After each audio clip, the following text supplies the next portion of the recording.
This year it has already been 24 attacks, officially reported, only officially. And now the Kiev regime beastly actions in the religious area. On the 26th of February, the Kiev Regional Council, without waiting for the completion of the court hearing on the lawsuit filed by the State Service of Ukraine for Ethnopolicy and Freedom of Conscience, recommended to facilitate the transfer of its communities to the schismatic Orthodox, quasi-Orthodox Church of Ukraine and prevent the use of municipal property by the Ukrainian Orthodox Church. Just think about it. All those recommendations have been provided to the administrations and to the military structures. This decision was lobbied by the Regional Council Deputy Roman Titikala, I beg your pardon, who lamented the capital region's lag in the rate of raided seizures of Ukrainian Orthodox churches and the change of jurisdiction by its communities in favor of the self-ordained. According to this Titikala, the entire existence of the Orthodox Church of Ukraine from 2019 to 2025, allegedly voluntarily, 307 religious communities of the Ukrainian Orthodox Church were converted, and more than 300 communities remain committed to the canonical church. This Titikala thinks that that's not right. And Archpriest Nikita Chekman, a lawyer of the Ukrainian Orthodox Church, promised to provide a full legal assessment and initiate appeal proceedings against the decision. Specifically, it was the violation of Article 19, which obligates local governments to act solely within the scope of the relevant law and does not grant them the right to influence the canonical subordination of religious communities. Furthermore, this decision violates Article 35 of the Constitution, which guarantees the separation of church and state and is obligated to maintain neutrality and has no right to induce changes in the subordination of communities or does not allow to interfere in their internal decisions. On February 25th, the Ukrainian Ministry of Culture opened control access to the near caves of the Kiev Pechorsk Lavra, closed since August 2023. I saw this information in Ukrainian media, especially in the TV channels. The head of the agency and the Vice Prime Minister on the issues of interim policy, Tatiana Verezhnaya, pointed out that the current exhibitions on the nearest and further caves will take only half an hour and will be accompanied by the 4 staff members of the monastery and law enforcement agents. What is this? An escorted exhibition? Madam Berezhnaya also mentioned that from now on, the regime of so-called spiritual independence will be strengthened. Just think about it. This spiritual independence regime will only be strengthened from now on. And this surpasses Orwell, all those fiction writers. This is something that none of any film directors or writers from the utopian and anti-utopian could predict. Only Mikhail Bulgakov could predict something like this. He found some metaphors similar to what's going on right now there. But this was more about differences between the reality and fiction in his works. Now we see the true fiction come to life in Ukraine with the strengthening, aggravating of the regime of spiritual independence. She didn't clarify what that means. However, there is no doubt that the Zelensky regime will try to continue to root out the canonical orthodoxy. The head of the Orthodox Church of Ukraine, Metropolitan Epiphanius, or Sergei Domenko, conducting this exhibition in the caves, for Tatiana Berezhnaya, who admitted never having visited it before, talked about the measures taking in this holy site. What did they exactly do, you might imagine? They actually were proud about Ukrainifying the site. All the signs and tablets in the Church Slavic language were replaced by the same tablets in Ukrainian. What to say about them? If they translated Gogol from Russian to Ukrainian, this only continues in the same vein in the being separating themselves from the Russian culture and Russian language. If they wanted to replace the signs from the Slavic church language into Ukrainian, it's their business.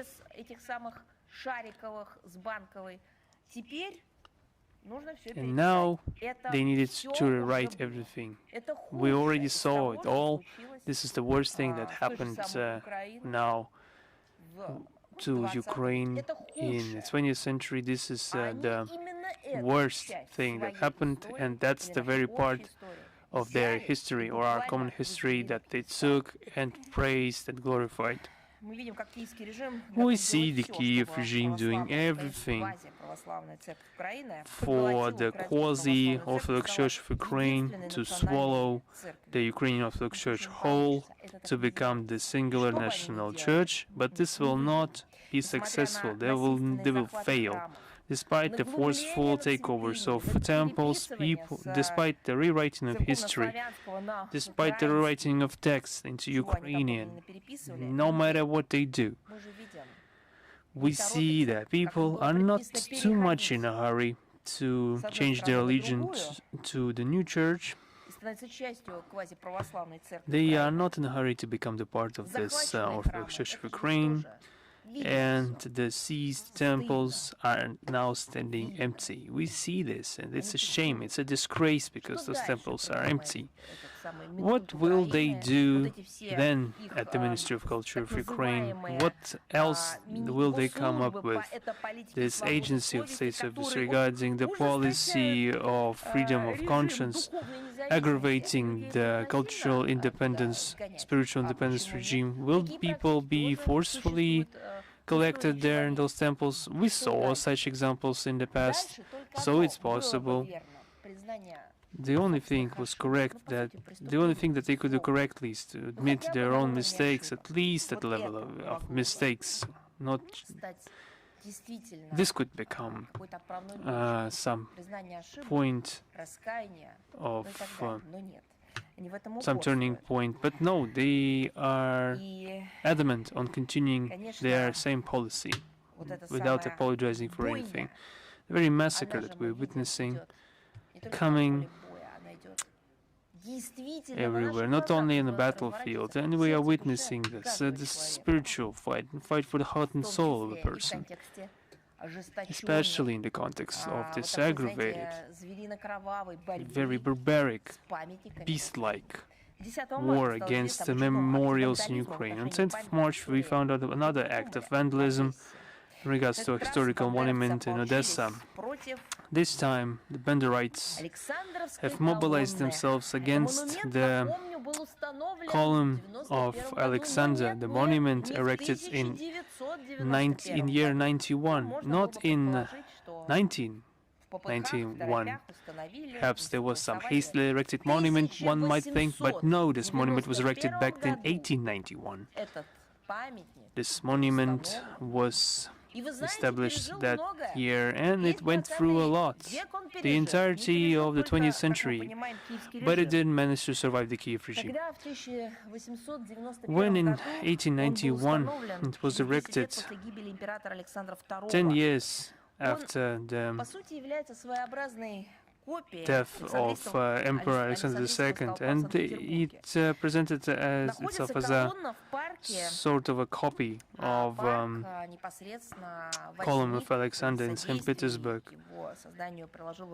It was situated in the park, in a park that was opened in 1875 with direct assistance of Emperor Alexander II, who had planted the first tree in that park. In the following years, this park changed its name, lost and found new symbols. However, the monument, namely the column, was one of the main sites of the park and the entire city. According to the official version of events, some vandals armed with sledgehammers broke the tablets and tore away the imperial coat of arms of Odessa, because it had a Russian two-headed eagle and the crown of the Russian Empire on it. They also posted it into a social network with the phrase, "Odessa continues to rid itself of everything imperial and Russian. We expect a full-fledged demolition conducted by the State Council." Can you even imagine how the city of Odessa, which was founded not only during the Russian Empire, but also by a Russian emperor, namely the Empress Catherine the Great. Can you imagine the city having to rid itself from all the imperial and Russian heritage? Should it just eliminate itself, demolish itself? Maybe those neo-Banderites, after that, neo-Banderites will be satisfied without leaving a single stone in the city. What else should they demolish? Conscience. As we understand, there's no conscience left. According to police information, there were 5 vandals, and they did their deed, and at 3 o'clock in the morning, so during the martial law,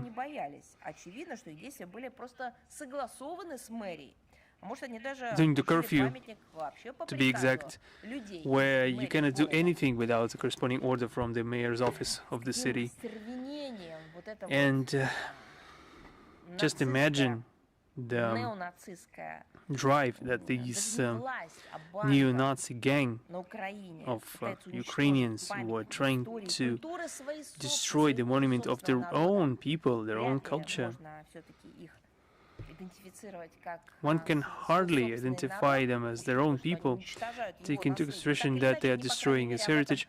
However, that's what they claim, network that they are living in one space with their compatriots. This testifies to the imminent collapse of the Kiev regime. The same things were conducted in the Third Reich. The same things were conducted by other civilizations that simply vanished from history. Preparing to flee, they destroyed everything, burned everything that they couldn't get out of the occupied territories. Remember the Hitlerites, they did the same. They wanted to destroy any traces of their crimes, or they were just trying to cause as much harm as possible. History put everything in order at the end. All the aforementioned facts and everything that we have been talking and will be talking confirm the relevance of our task to denazify, demilitarize Ukraine and eliminate the trade emanating from its territory, and all those goals will be accomplished. Now on Moldova, I came up with an interesting formula. with the help of my colleagues. If things are going bad, you just need to blame Russia. That's the mentality of the Moldovan authorities. The worse the situation in Chisinau is, the more they complain about our country. On March 5th, the MFA of Moldova published a so-called warning for Moldovan residents, where they stated the alleged reinforcement of the practice of persecution or even detention when entering Russia in its territory. They are lying. It's in the territory of Moldova where those things are happening. Evgenia Gotsul is an example of that. You don't even think about the non-existent threats. It's the authorities in Chisinau that you need to be worried about. They are reinforcing the practices of threats, scare tactics and detention. Other countries are doing that, not Russia. María Santos regime is doing that. They are, of course, no proof, because they have none. Only verbal statements where they say that in Russia there's nothing to gain, you shouldn't go there, just don't ask why, just believe us. That's the very powerful argument of the highest order that they have. Everything is actually in reverse. The Moldovan authorities are disrespectful towards the Russian citizens entering Moldova, but they're also disrespectful to the very same Moldovans. Have you forgotten that? That's the Sandu regime practice, not to let the Moldovan citizens to leave their country, and then to obstruct people trying to enter, even their own citizens.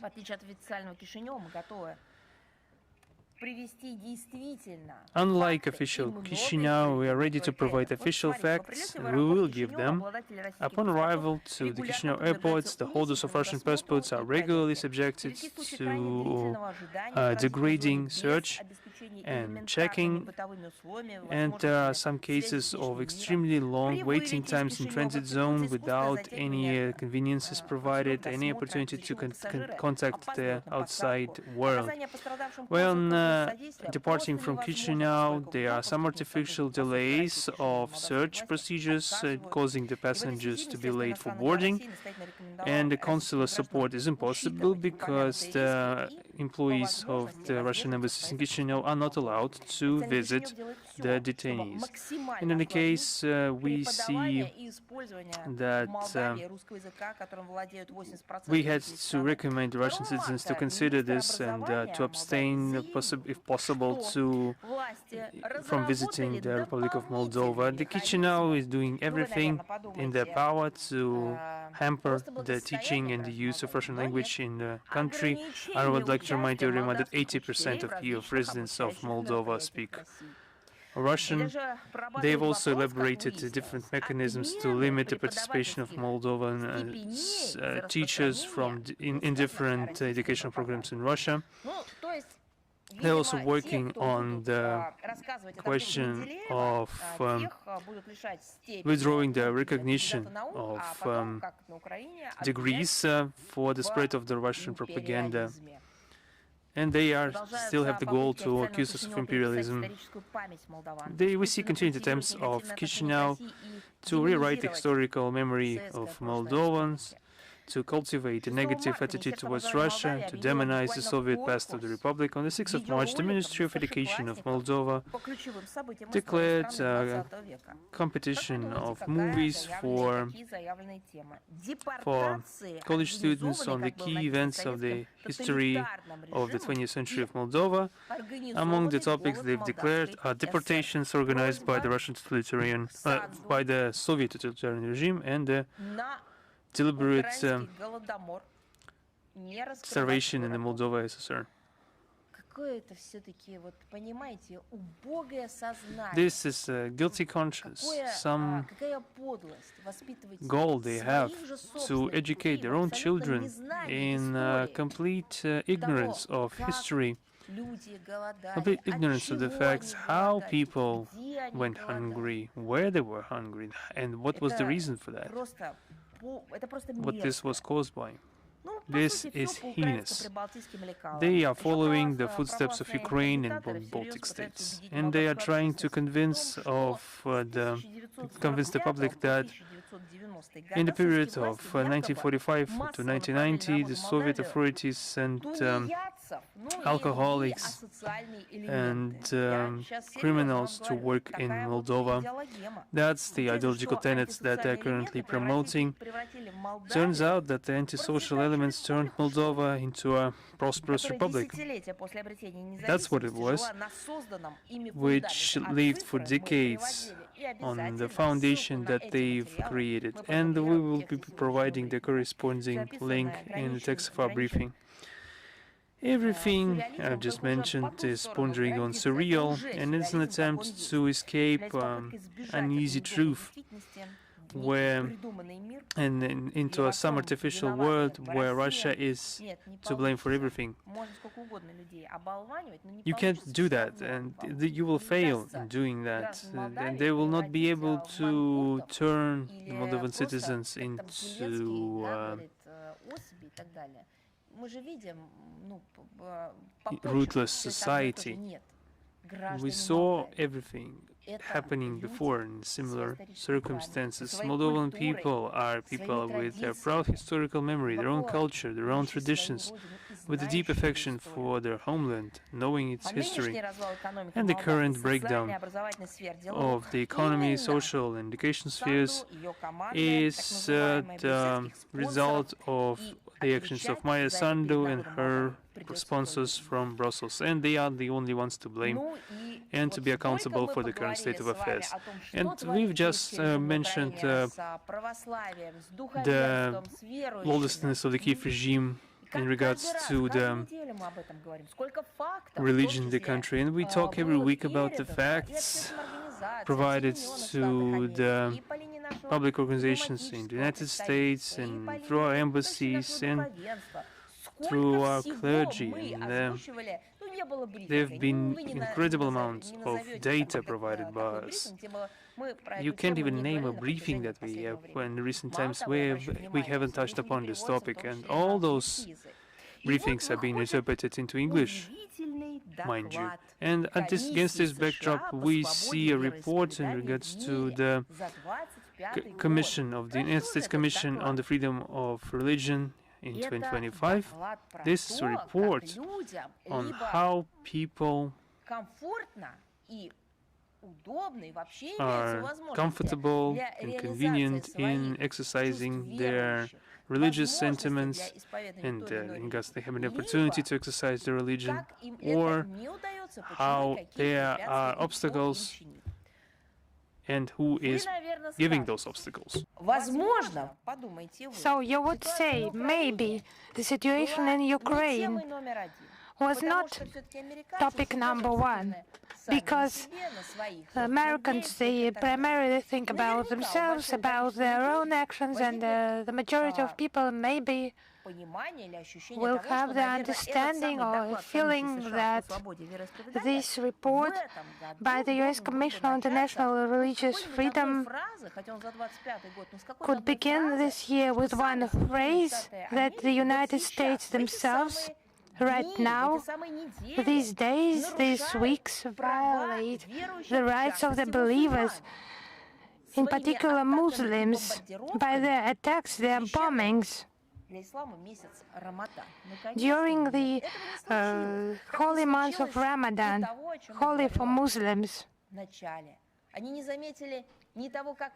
And as I have mentioned earlier at the beginning, they do not notice their own violations of the believers' rights by attacking the sovereign states in the month of Ramadan, and they have not noticed the Kiev regime being subordinate to the West, to the United States of America, just violating the rights of believers, literally harassing, destroying.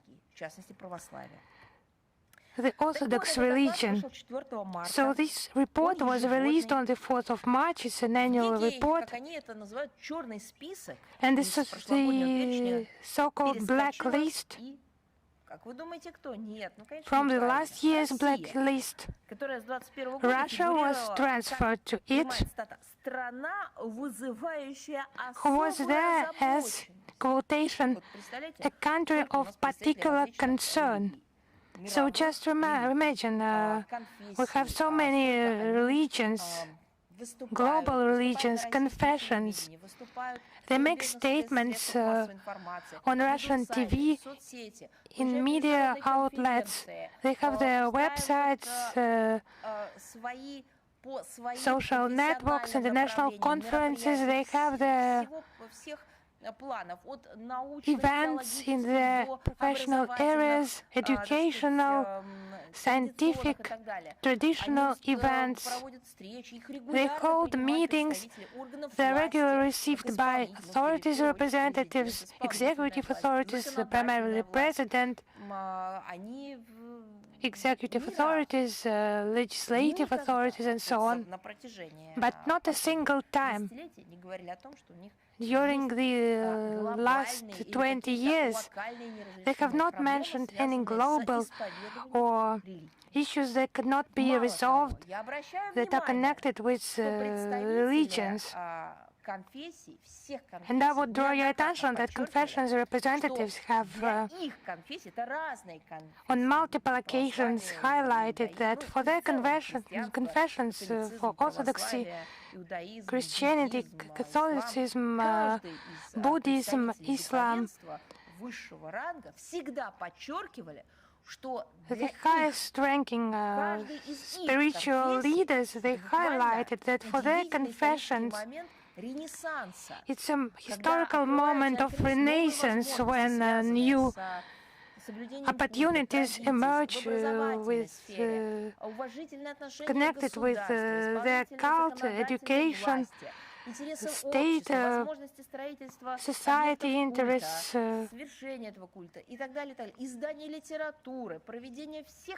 opportunities for preaching, publishing literature, holding seminars and conferences. They all highlight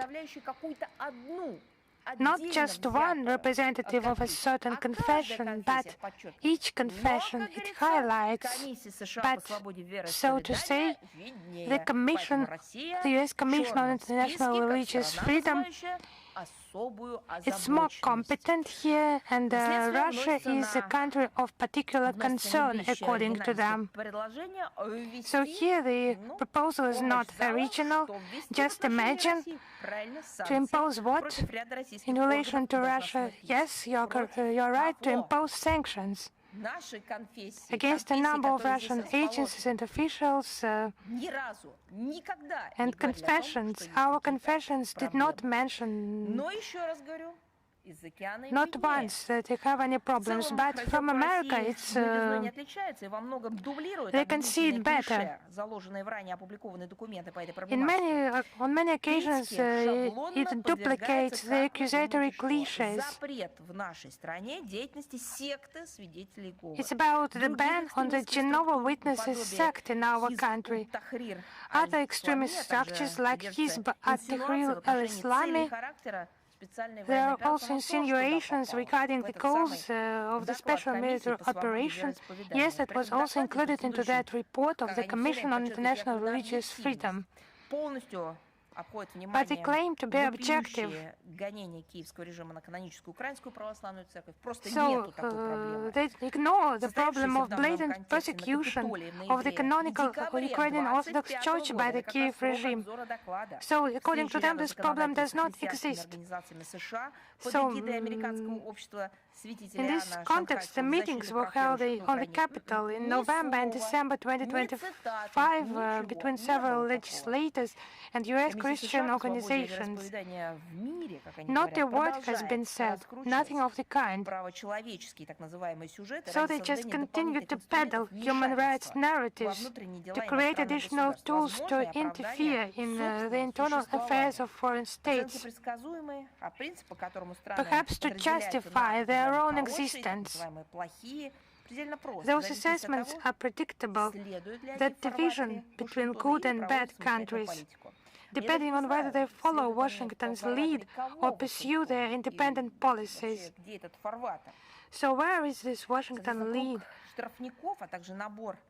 So the number of penalized countries as well as the set of typical complaints against them, that can be predicted in advance. And the aforementioned report confirms that.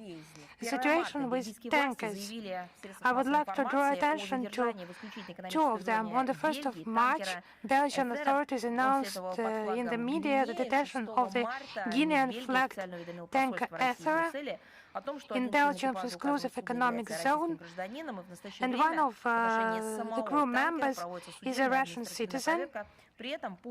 A judicial and administrative investigation is currently underway, and none of the crew members have been arrested or detained. The crew remains on board and performs its official duties. Our embassy takes the necessary steps to establish contact with the Russian citizen and ensure that his legal rights and interests are respected. The second situation, we have mentioned it before in the comment, on the 3rd of March at 4 a.m. local time. It's about Maltese time. Arctic Metagas gas carrier, Russian flagged, with 30 Russian crew members that carried 4,000 cubic meters of liquefied natural gas, was attacked in the Mediterranean Sea near the coast of the island of Malta. The vessel was deprived of electricity. There was a gas explosion. However, the crew demonstrated courage and professionalism. All the crew members managed to evacuate. Thanks to professional activities by the crew, there were no casualties. And the search operation was assisted by other vessels in the region with Russian crew, and they detected that boat.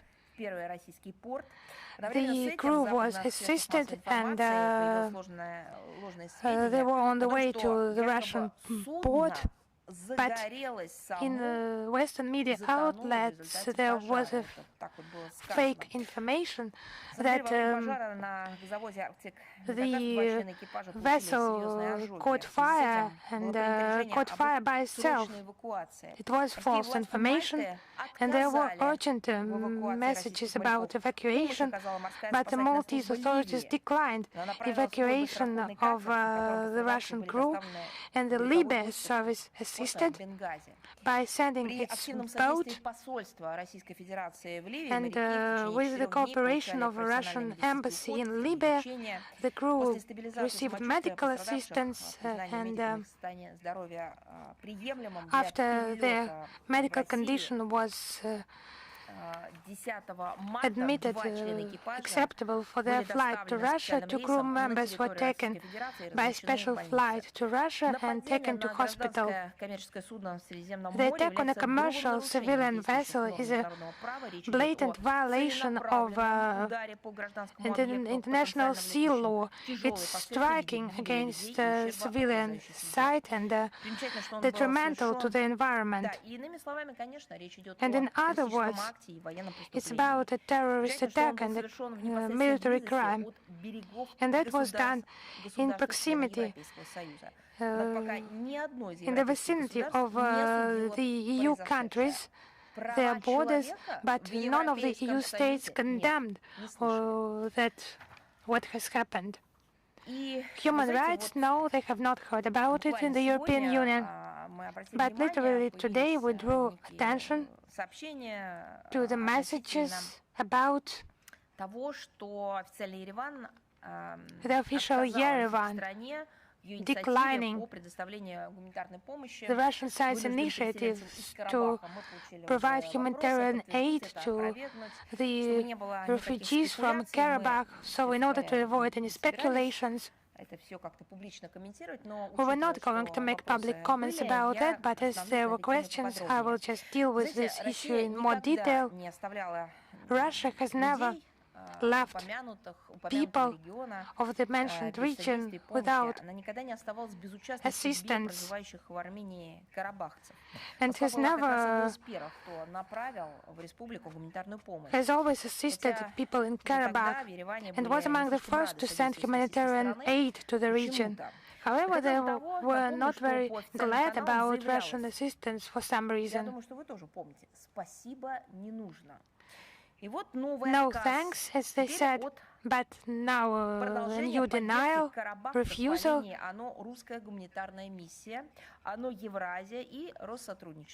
was in the area of operation of Россотрудничество in Eurasia, Russian humanitarian mission, launched in July, based on a request by Armenian humanitarian organizations and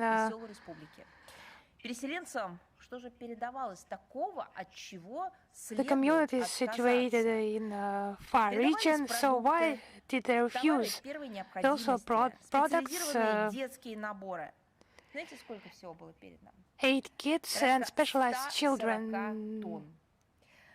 Specialized products for children, so it was around 40 tons. So the Armenian authorities, they need to pay more attention to social tasks, living conditions, social reintegration. It's their competence, the competence scope of the local authorities, and then humanitarian assistance. It should have helped them to focus on the primary goals. But the main thing is the assistance to people.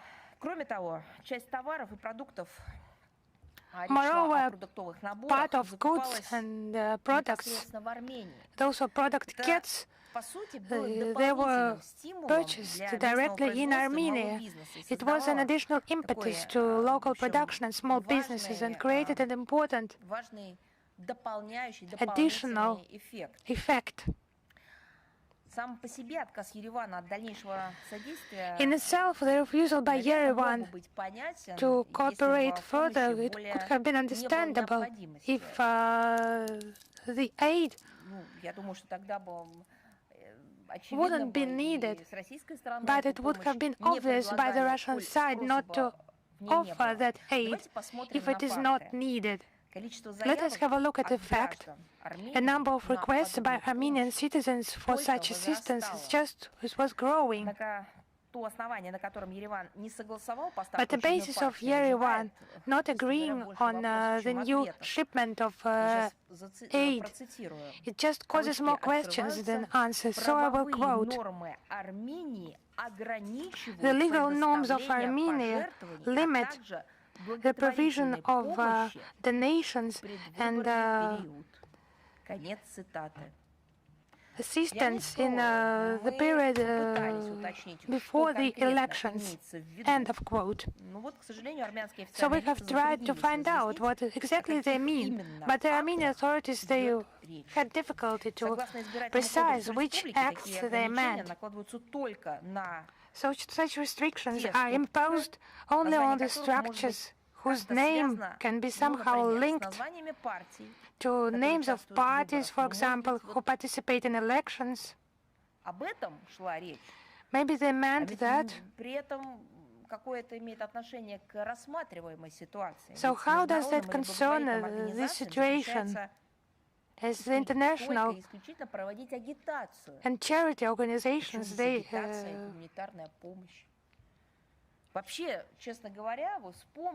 can just participate in pre-election processes, but how is that connected?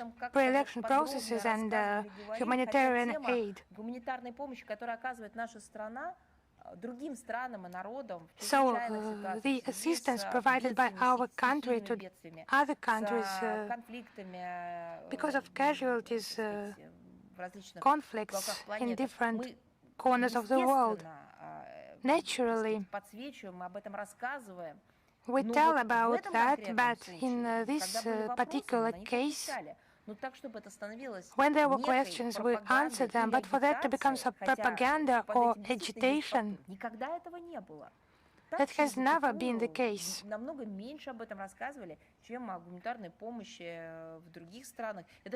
Actually, we have not mentioned that much. We mentioned humanitarian assistance to other countries. When we were asked a question, we replied, but in detail, we have not dealt with this issue.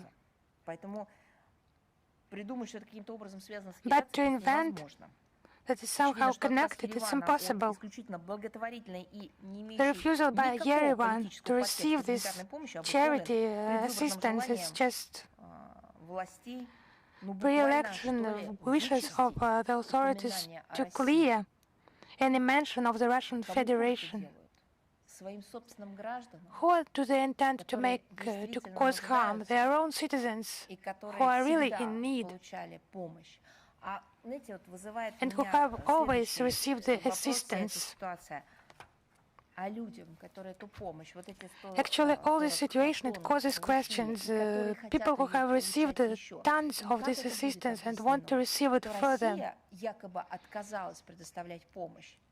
What explanation will they receive? That Russia refused to provide assistance? No. Just say it as it is. They have refused themselves, but why? And just try to invent some explanation. So there were questions about to the German authorities treating our Russian compatriots and citizens. German authorities, they continue their sophisticated discrimination against Russian citizens and Russian-speaking compatriots. This discrimination, it takes different forms. Irrevocable confiscation of clothing at airports, personal belongings, cash, many thousands of fines for non-compliance with the so-called anti-Russian sanctions, restrictions on banking services, including endless checks, and requiring various types of documents. So they deliberately continue to view virtually any Russian citizens present in Germany as suspicious, fostering an atmosphere of distrust and so-called toxicity around Russians. Just arbitrary and lawless treatment.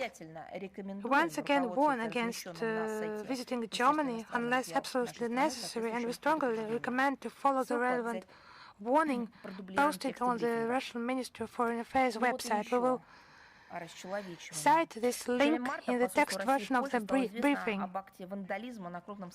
Now about vandalism in the military cemetery in Gdansk.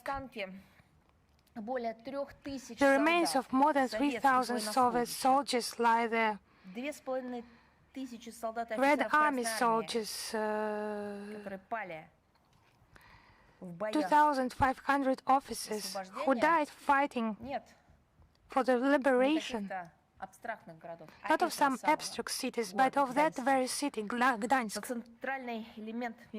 And the central element of the memorial, an arched concrete wall with bas-reliefs and memorial plaques, it was defaced with inscriptions and symbols glorifying Ukrainian Nazis.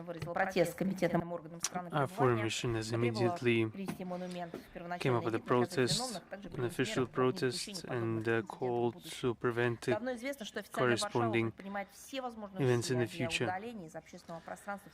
It's long known that official Warsaw does everything to remove everything connected with the history of Soviet Union and the Red Army, liberating the Polish people from their slavery and the subjugation on the part of Nazi Germany. Hundreds of murals have been demolished, and the acts of vandalism are not being punished.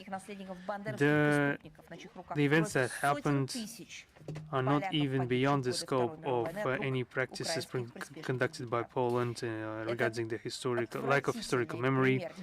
This is a disgusting example of Russophobia in Poland, and this is a flagrant nationalism in Poland, and it proves the fact that those who are trying to exercise unpunished hatred and towards Russians, Russophobia, are sooner than later degrading into an ordinary Nazism,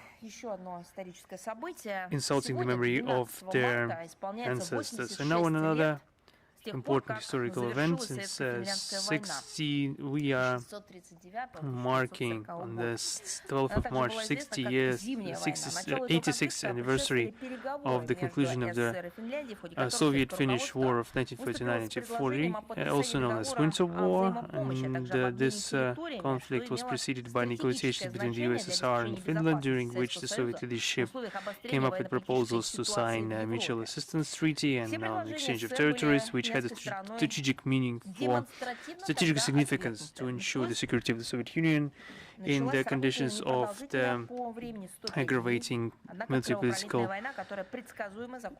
situation in Europe. All those propositions of the USSR were rejected by the Finnish side, and a short but very bloody war began, which lasted 105 days, which predictably ended with the defeat of Finland. The results of the Soviet-Finnish War of 1940, including territorial concessions on the part of Helsinki, war enshrined in the Moscow peace treaty.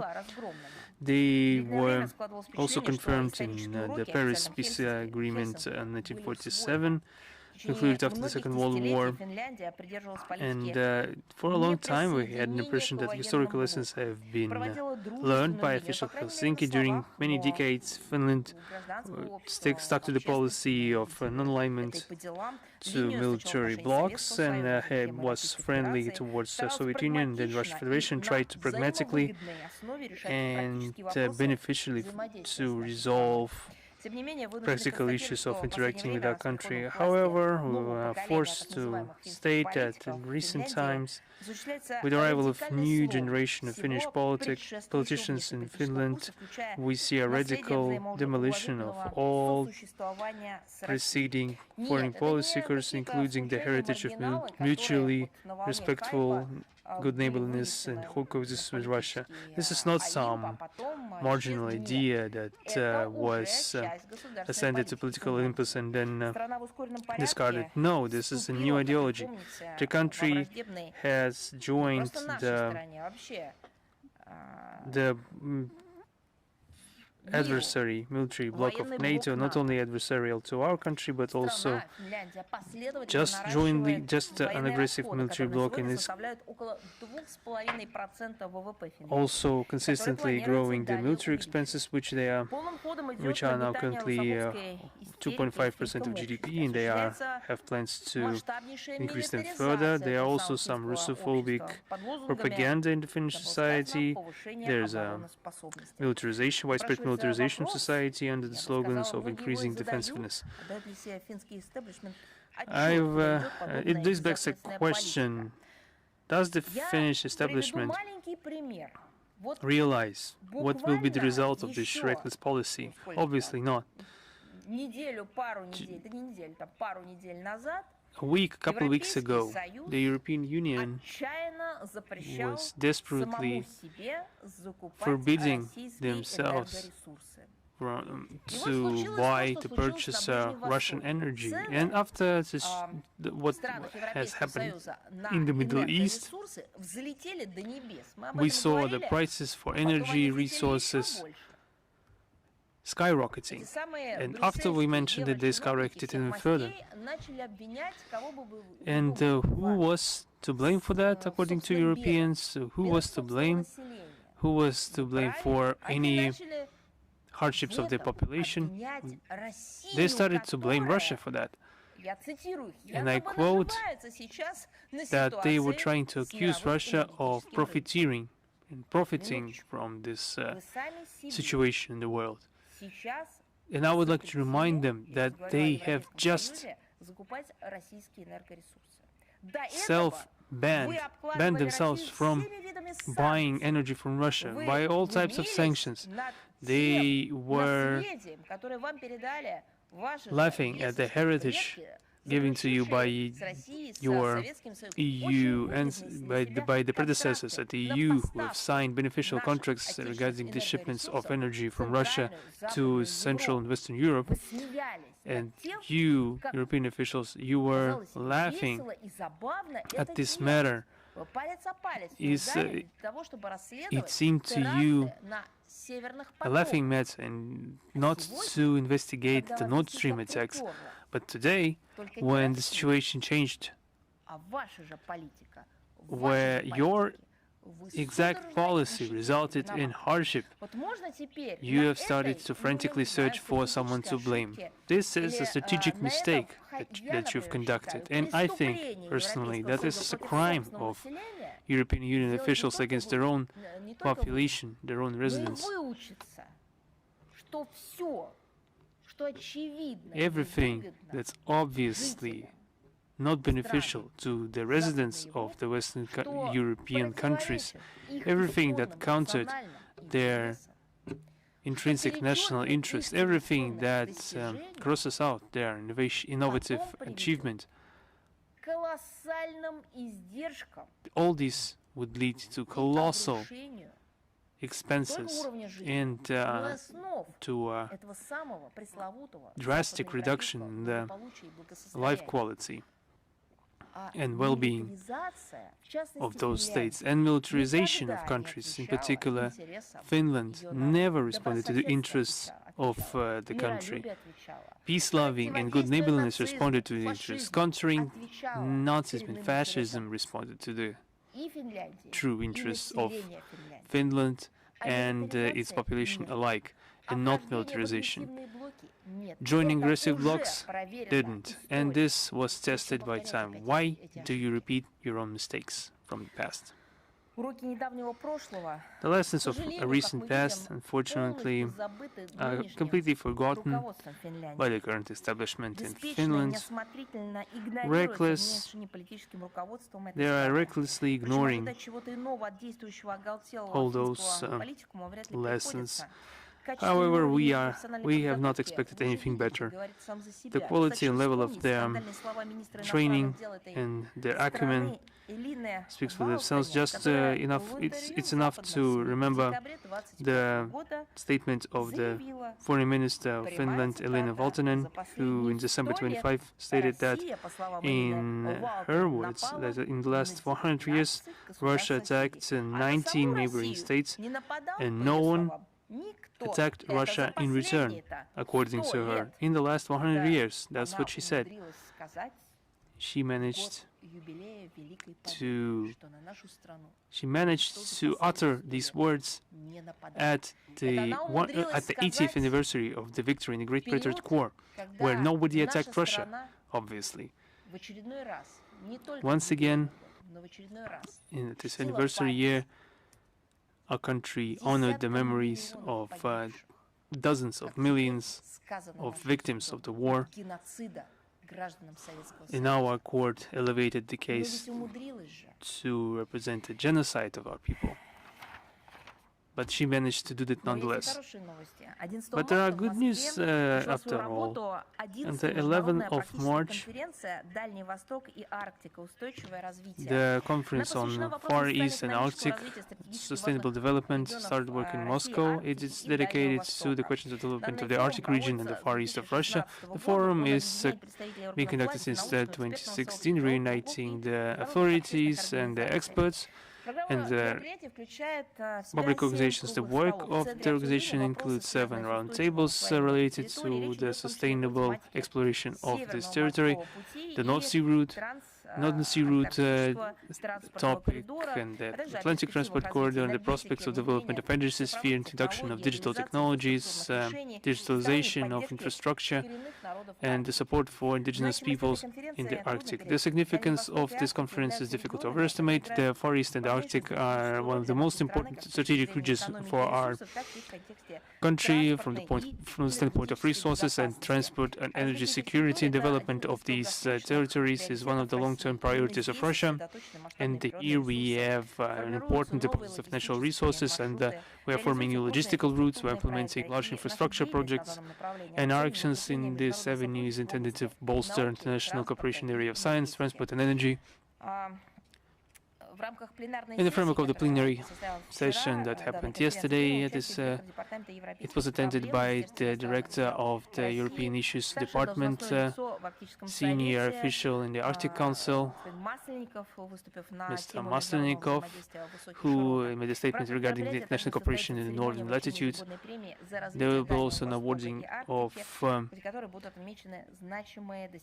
the development of the Arctic, marking the achievements in that domain. We also invite all the media, including our foreign correspondents accredited in our countries and accredited with the MFA, to take part in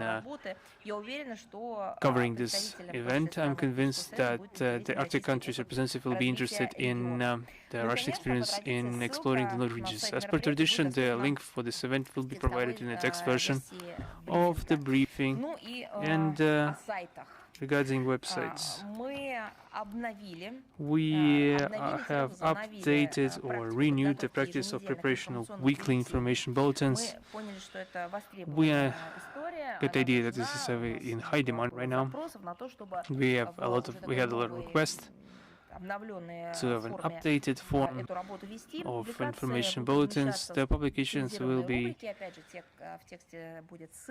provided in the corresponding section of our website, in the press service section of our website, and every Monday regularly the users will be able to get convenient format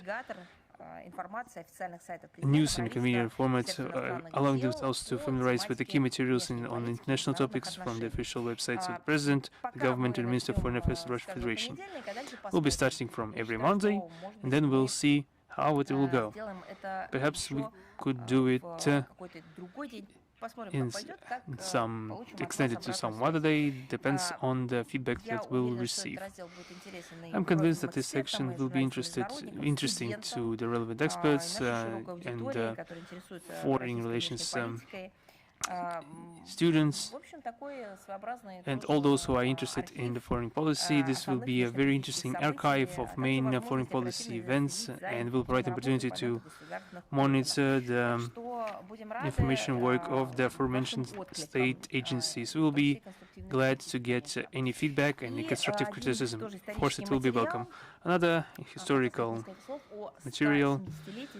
Now on the 170th anniversary since the birth of the Russian official, statesman and diplomat Alexander Izvolsky. He was born on 16th or 18th in the new style, 6th on 18th of March 1856 in Moscow. In 1875 he graduated at the Lyceum of Alexander and started working at the Chancellery of the Ministry of Foreign Affairs. In 1876 he was appointed to the Russian mission in Rome. Further he worked in the Consulate General in Eastern Rumelia, which was an autonomous province of the Ottoman Empire, practically under control of Bulgaria. Then in the embassies in Romania and the United States. In 1894 and 1897 he was a minister resident with the Holy See. In 1897 and 1906 he was an ambassador he was an Minister Counselor in Serbia, Bavaria, Japan, and Denmark. In 1906 he was appointed as Minister of Foreign Affairs. He proposed a plan to reform the ministry, to modernize the structure, unify the conditions of diplomatic service in the central apparatus and abroad. He also proposed staff rotation and also the increase of professional level of all the employees. The main task of foreign policy, he considered it to stabilize the international situation of the country, to restore its military political potential, and the conclusion of the bilateral agreements with great powers. In his report to Nicholas II regarding his negotiations with European officials of 6 November 1907, the minister wrote the following: that the temporary weakening of international stance of Russia due to the revolutionary movements and destruction of our forces to due to the Far Eastern War led to the fact that balance in Europe was threatened significantly and caused a very dangerous regrouping of states in regards to the preservation of peace. Mr. Izvolsky reached the agreements of between Russia and in Great Britain, then the Russian-Japan agreements demarcating the spheres of influence in the Central Asia and the Far East, and also strived to revitalize the work of Russia in the Balkans and the change of status of Bosphorus and Dardanelles. In 1910, he continued diplomatic service as an ambassador to France. Understanding the inevitability of a war, he helped to consolidate the Entente on the eve of the First World War. In his letter to Pyotr Stolypin, he mentioned that he could honestly say that he placed Russia in a more advantageous position compared to previous times and gave it all support beams necessary and precluded any mishaps in foreign and Middle East. We will be publishing corresponding materials related to this very important anniversary in diplomatic area. I'm ready to answer your question. Is international affairs with us today? Yes. At the start of the week, the chair of the European Commission, Madam von der Leyen, mentioned that the EU should be ready to be more decisive in demonstrating their power because they could not rely on systems, on the rules-based system anymore in fighting threats. How would you comment on this statement? You know, I propose to have a little bit of a clarification of this quote because the quote is extremely amusing. She said that, and I quote, that Europe should be able to project its power, so to deter, counter, and reinforce its influence. And the very EU leadership is also ignoring the fact that the EU has never in its existence been more respectable and influential than back when they were demonstrating their intent to have a peaceful development and promotion of positive agenda based on the beneficial provision of Russian energy resources according to agreements we reached with them. What now is left from this? Only trifles, there's only a little left. We see a crisis of economy, which they are also witnessing. We are seeing that the heritage of the political predecessors being eroded, despite the fact that their predecessors had the wisdom to conclude beneficial long-term agreements and treaties with their country, beneficial infrastructural projects, for example, to get energy. Nothing is left now.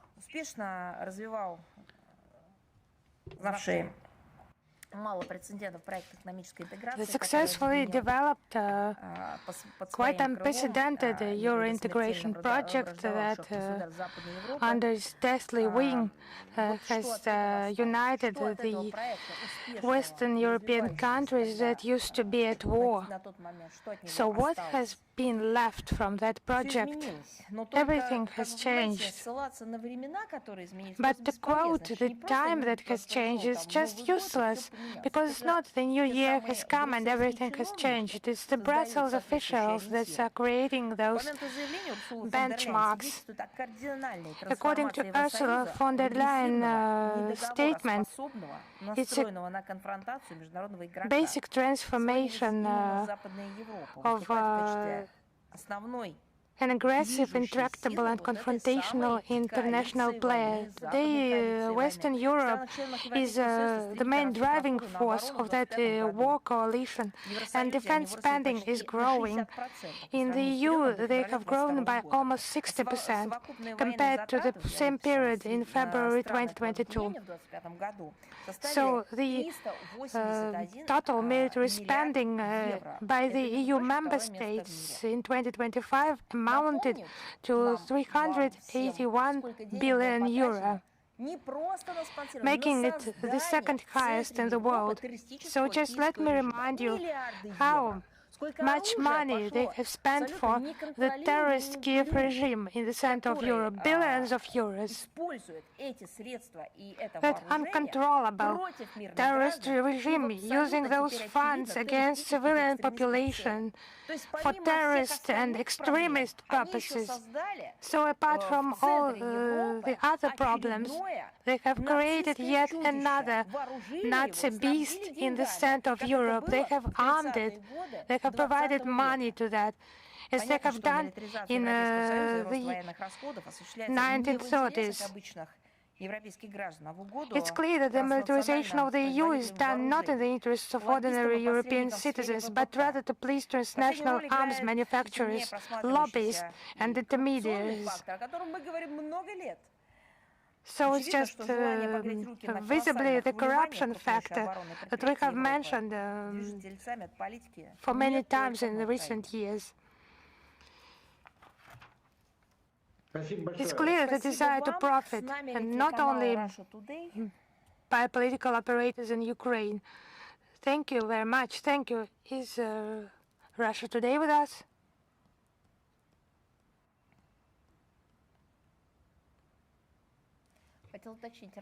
I would like to precise, is Russia Today with us? If not, we will move on. Is Izvestia with us? Yes, hello, Madam Zahárova. Our question is about a threat by Europe to transfer nuclear arms to Kiev. Why does the West, why is it not afraid of those red lines? So it's just a combination of silliness. It's just interdependent events, common degradation that we observe in the last decades. It's just insanity of the European ruling elites. There is something irrational in the statements, opinions of those who are convinced that the factor of that reasonable fear of the previous generations of the Europeans with regard to what is connected with nuclear weapons and their propagation. So the US have stationed on the territory of Western Europe their own American nuclear weapons, and they have not allowed those Western European regimes, have not allowed them to participate in governing those nuclear facilities. So it's the factor to which they have no relation, neither philosophically, nor legally, nor politically. So they are just hostages of that situation. And the games with the historical truth have also played their role. When those who placed the weapons on their territory and used that nuclear weapon against civilians and against sovereign countries, and by testing those nuclear bombs on living people, they just started inventing tales that those were not them, and the bombs fell on Hiroshima and Nagasaki from above. So it has been for decades this distortion of historical truth. Although we possessed nuclear weapons, we have done that according to the international obligations. Each school child, he was educated, special relation to that issue, and he was told about the dangers of a nuclear war, the consequences that come after the use of nuclear weapons. In Western Europe, this issue became rather a field for manipulation, and they do not base on facts and historical truth. So that's where we should look for the roots. But in general, some banalization of military and nuclear problems by the European capitals by irresponsible rhetoric, and they do not correct their responses. On Bankova, they said that they should drop nuclear bombs on Moscow, on Russians. They just kept sending money, even more money to them after that. And a lot of statements on those issues. Now the authorities in Europe, they allow for a possibility of practical implementation of destructive schemes, attempts to use nuclear weapons to achieve situational goals. Now they just make statements about shipments of those weapons, nuclear weapons, in collaboration with Paris, Berlin, London. Just some cars, several divisions, a couple of tanks, and so on. As it requires special preparation, they forget that it's a highly sensitive issue, but they have presented such arguments when it was about building nuclear stations. When it's peaceful atom, they will find some environmentalist public figures who are trying to ban that. But then it's about some network business, nuclear business for military purposes in violation of the previous norms and provisions, all of them. It's just perceived in Western Europe as some possible, acceptable philosophy, politology, and why not present those arguments? So this idea is about the flagrant case connected with the data unveiled by Russian special services, London and Paris, assisting Kiev in the creation of a dirty bomb and transfer of nuclear weapons. It's just mad and mad aspiration to inflict the defeat on Russia. It's just no instinct of self-preservation. But now they say that it's unacceptable transfer of nuclear weapons to Kiev. Right after the Second World War, after its end, former allies in anti-Hitler coalition, they just made plans to strike with the use of nuclear weapons, strikes against our country. It's a historical fact. You understand? So there is nothing impossible here. As they say, it's absolutely impossible. How can that be? As we see, the Kiev regime is just begging for that nuclear component that it's lacking so much. What will they do with that further? They do not think about that in Paris or London, but they should do that. Because it's obvious the European elites are lacking strategical thinking. because the authorities there think they are just temporary and do not bear the complete responsibility for their actions and historical scale.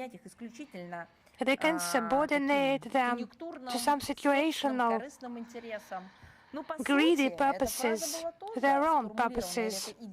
But this phrase has been formulated in Central Europe, après moi le déluge, so you just remember, after me the flooding, who said that?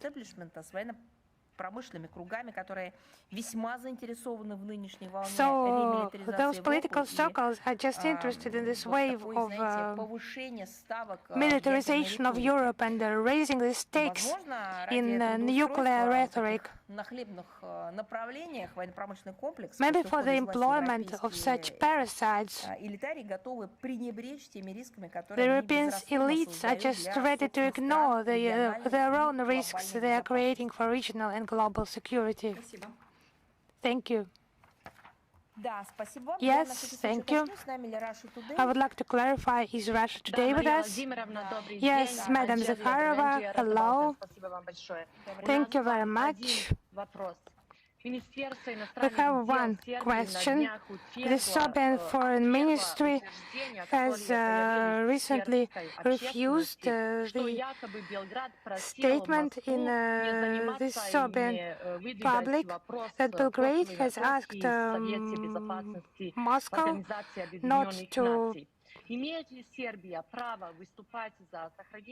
raise the issue of Kosovo and Metohia in the UN Security Council. Does Serbia have the right to advocate for the retention of Kosovo and Metohia within its borders, given the conditions for Serbia's integration into the EU? And who can Serbia rely on to protect its territorial sovereignty and integrity? In accordance with the Constitution of Serbia and the UN Security Council Resolution 1244. So, according to the Constitution of Serbia, Kosovo and Metohia is an integral part of the country and enjoys broader autonomy.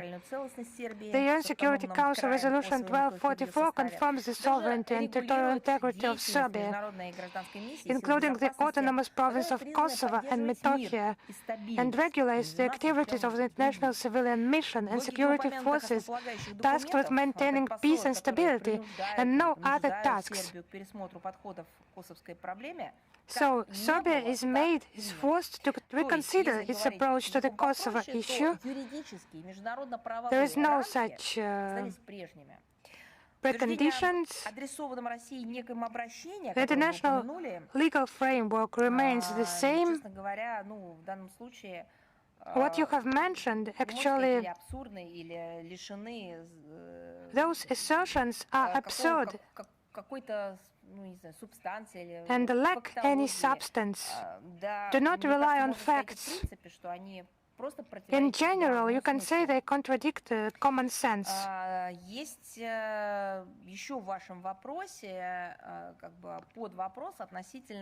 In your question, there is also an additional question about the progress of Serbia towards the EU membership. This process is not measured by demands put forward by European bureaucrats, which are constantly revised to suit the current situation. It has turned into a politicized shell game, which Brussels is using to further increase pressure on Belgrade, including with regard to Kosovo. Instead of genuinely facilitating negotiations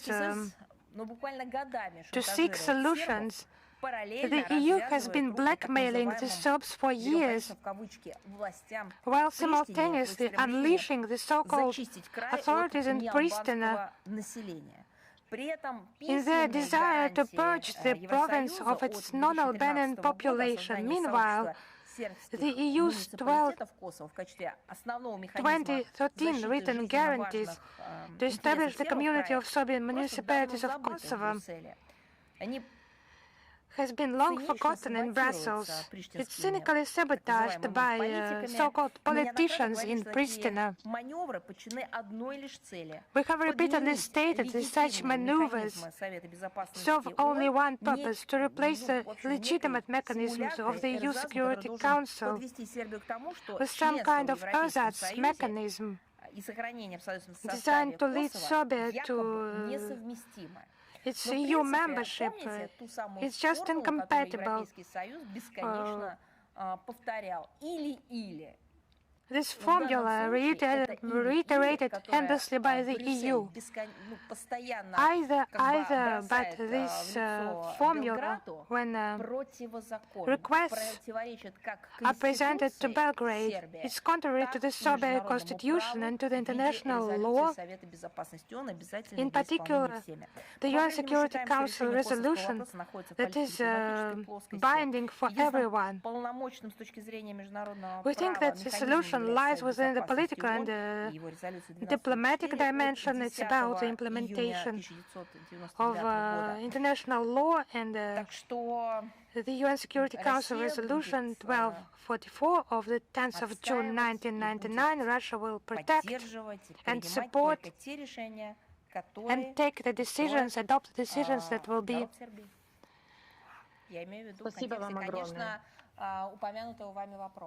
with which the people of Serbia will be pleased. I mean, in the context of the mentioned issue. Thank you. Thank you. Is Xinhua with us? Yes, hello, Madam Zahárova. Xinhua, correspondent with you. Chinese Foreign Minister Wang Yi recently, during a press conference, outlined China's global governance initiative, highlighting that the core of this initiative is to preserve and strengthen the leadership role and the centrality of the UN. What is Russia's position on China's global governance initiative, and what joint actions will China and Russia undertake in the future to implement genuine multilateralism and promote a more equitable and rational system of global governance? Thank you.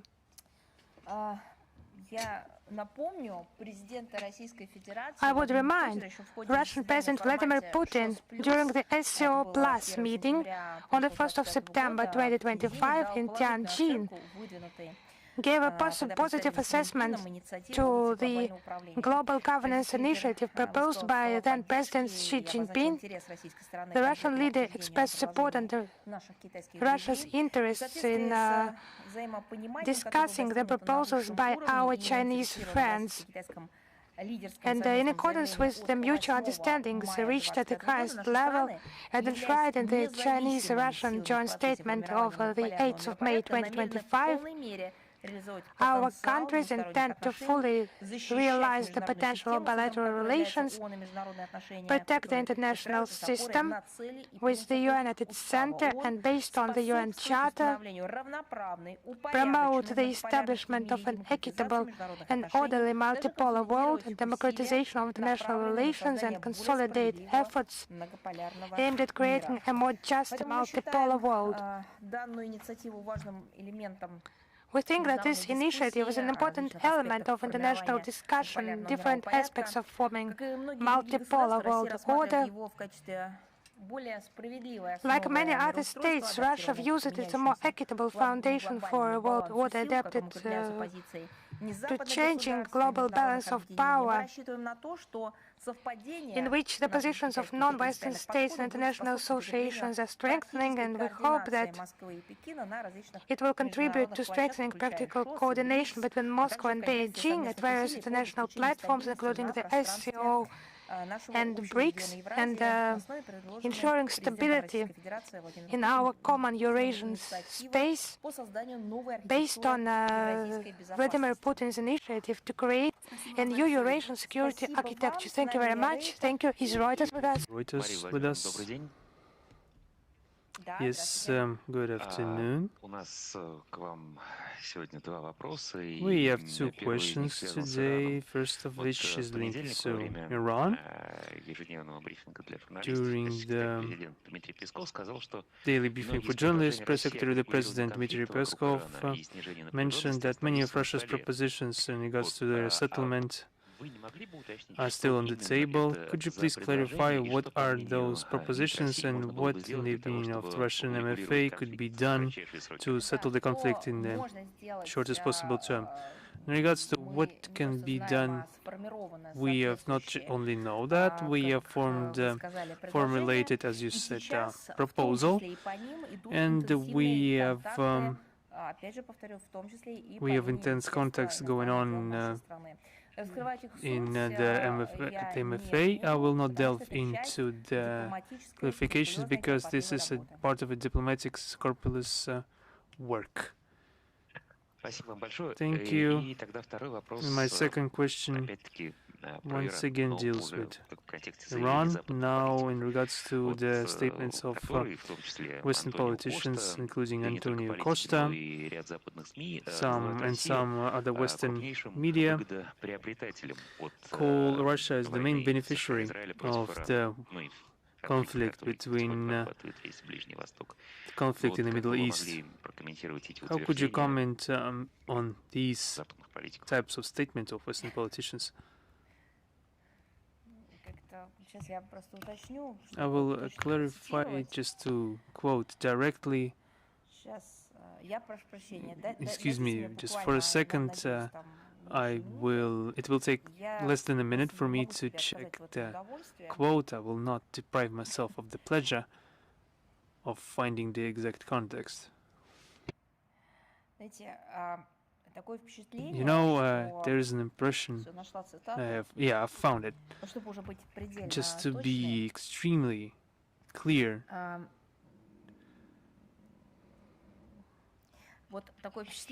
have an impression that when Antonio Costa and others right now, we're talking about Western European officials saying that Russia is the main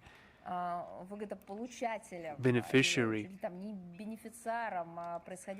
of the existing tragic ongoing events in the Middle East. I have the impression that they are quoting the song not in the key that is intended. Remember the lines that I'm Russian, I am lucky to be Russian. Well, truly, just wanted to say, that I think that it begs the question, are they crazy?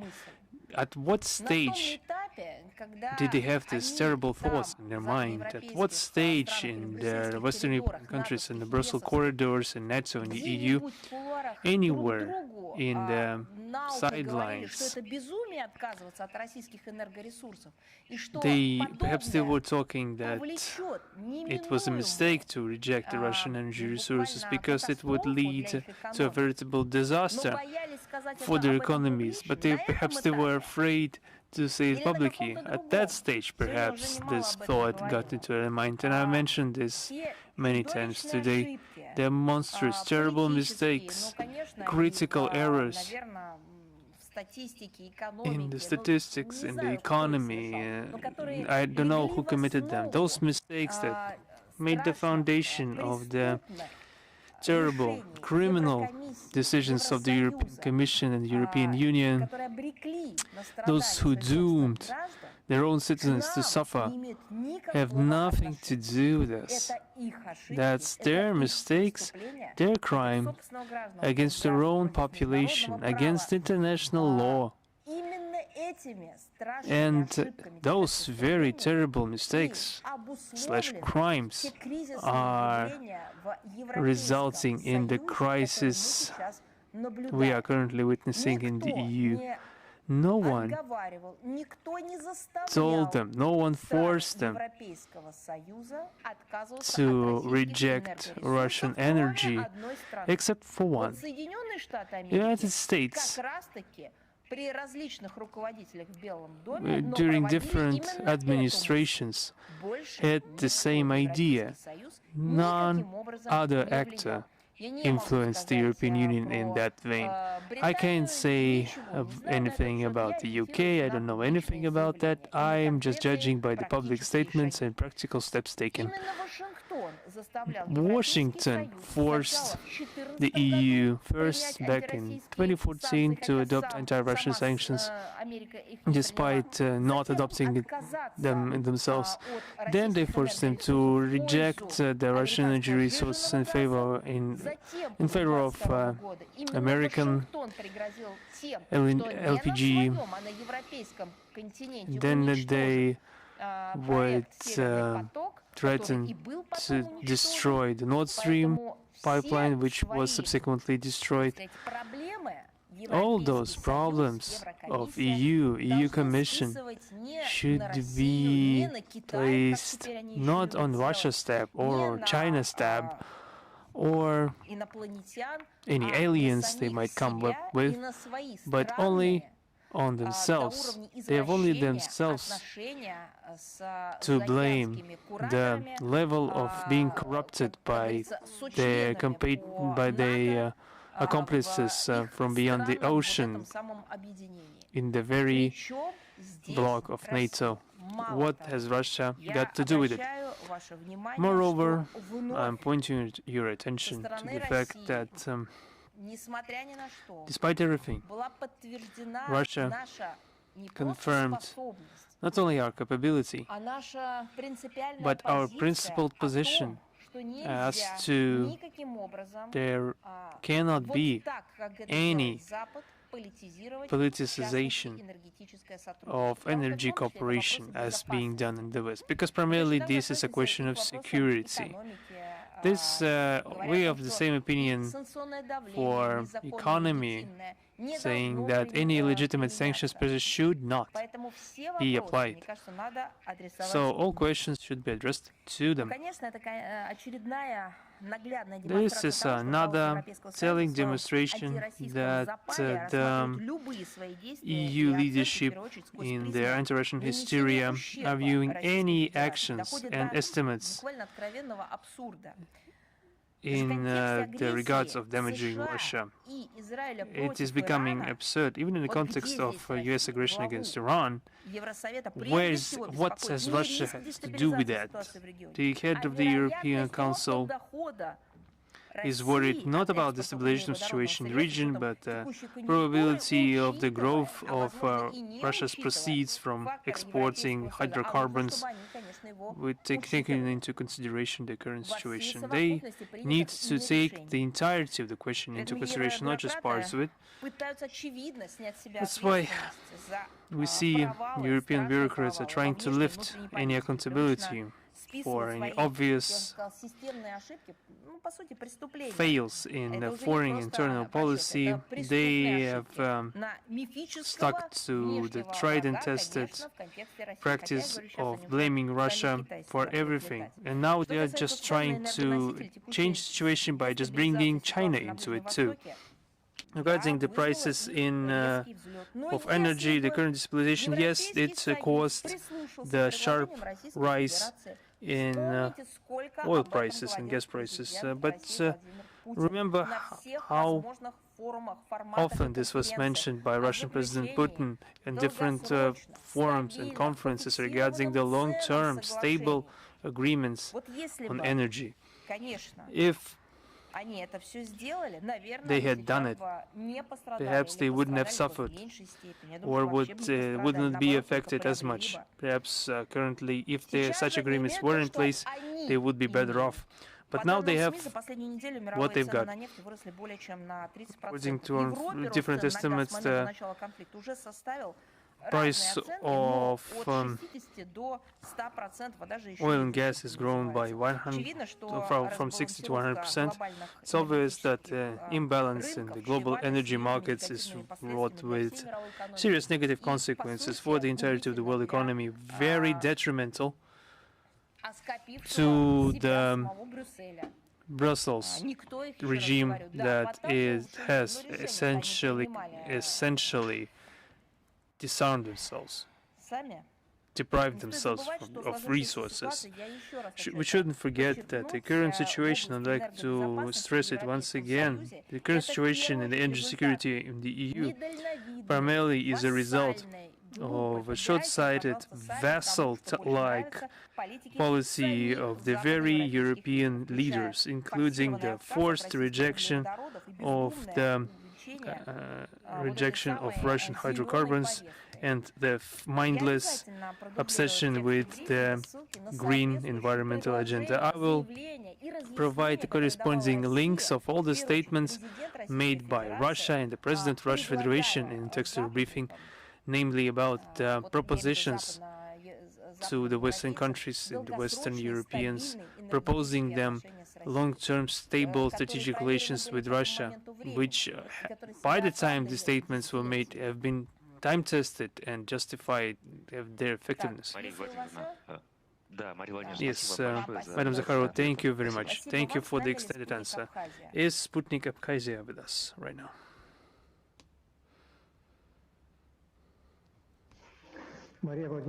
Yes, Madam Zahárova, good afternoon. Last year, there were elections in Abkhazia. How do you evaluate the level of relations between Russia and Abkhazia? Has it changed in the last year? And were there any prospects opening for the Republic? Thank you. The allied relations between Russia and Abkhazia in recent times are characterized by the positive dynamic. Last year, we've effected a large number of mutually beneficial projects in the economy, humanitarian, and other spheres. Just to mention the resumption of the work of the airport of Sukhum, reconstructed by the Russian investor. Also, I can mention the launch of comfortable modern trains from Adler to Sukhum, the renovation of memorials, the health checkup of children, the improvement of medical and educational establishments. This all helped improve the quality of life in the Republic and comfort for the Russian tourists, making Abkhazia even more attractive for Russian tourists. But a lot has been implemented, but more is being planned. With the assistance of Russia, Abkhazia is implementing a new state program of social and economical development for 2026-2030, an investment program for the period of 2026-2028. There are joint cultural, student, and sports programs which are popular with the population. This work is being continued for the sake of both our peoples. Thank you. Thank you. Is the Chinese Media Corporation with us? Yes, good afternoon. We have two questions. The first question concerns the recent press conference of the head of the MFA of China, Wang Yi, who called relations between China and Russia durable and stable as a mountain. Our great powers are continuing this approach against the backdrop of actions of other states, and which reckoning points this new model presupposes for the building of a new or more just and multipolar world. We share this vivid description of our bilateral relations.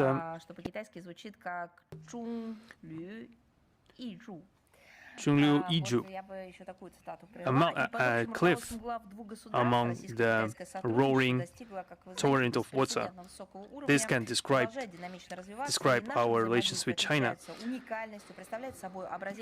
The able leadership of our two states, Russian-Chinese relationship, has reached an unprecedented high level and continues to develop. Our interaction is unique in representing a mutually respectful dialogue of two great powers in the world. We view ourselves as a priority partners, and we are providing mutual assistance on questions of mutual interest.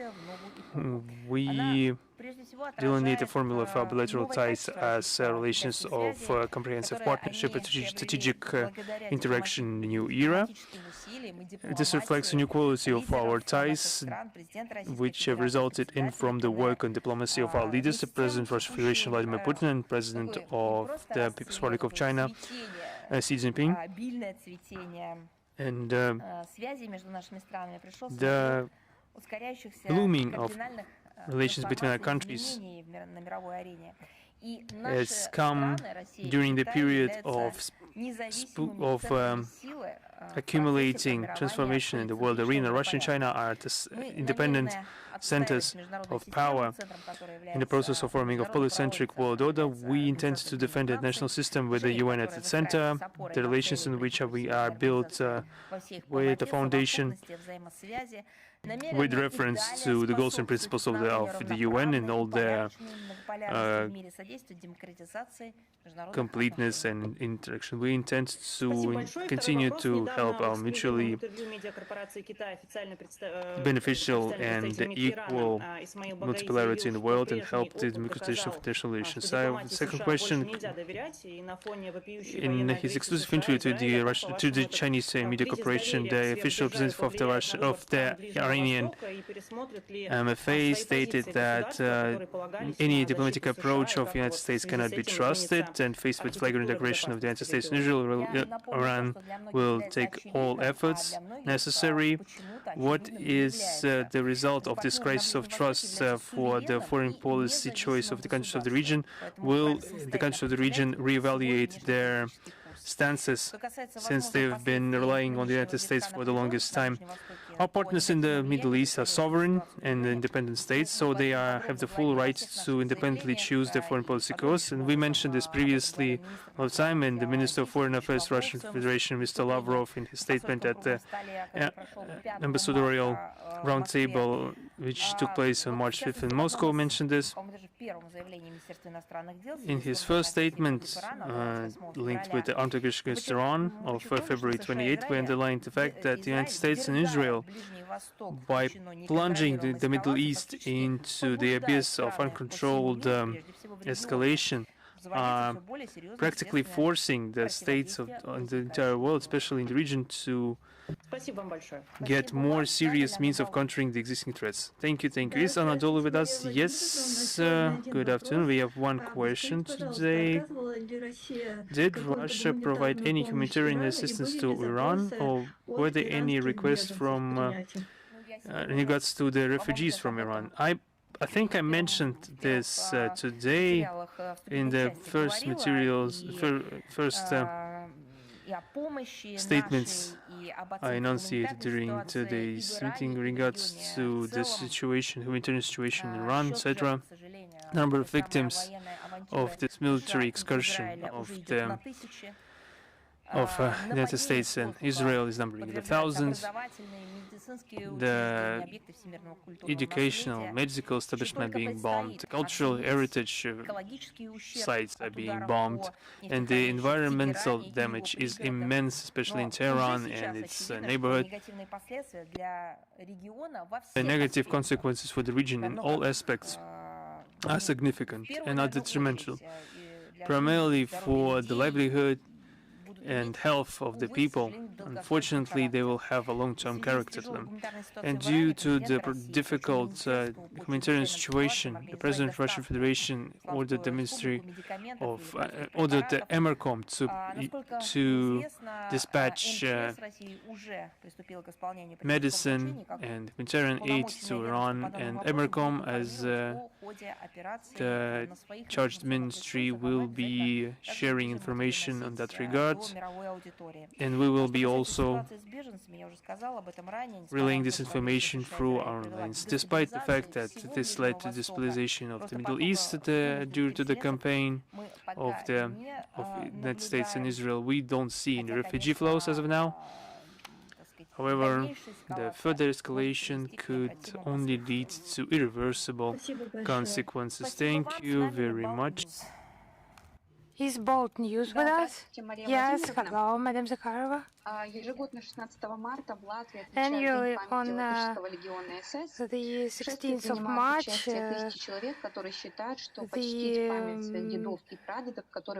Latvia commemorates the Day of the Remembrance of the Latvian SS Legion. Thousands of people participate in the march, and believing it is normal to honor the memory of their grandfathers and great-grandfathers who fought against the Red Army. How can Russia respond to this propaganda? Actually, we do not choose our ancestors. We continue their lives, and everyone has different history.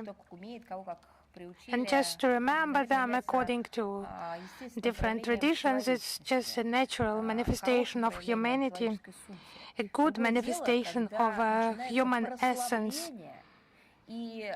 Another case is glorification and honoring anti-heroes, when instead of mentioning them quietly at home or during some religious ceremony, or as some, tragic assessment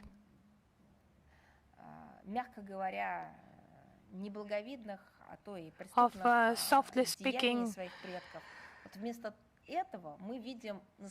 not very noble and criminal deeds of their ancestors. We see their heroization. It's just cannot be tolerated.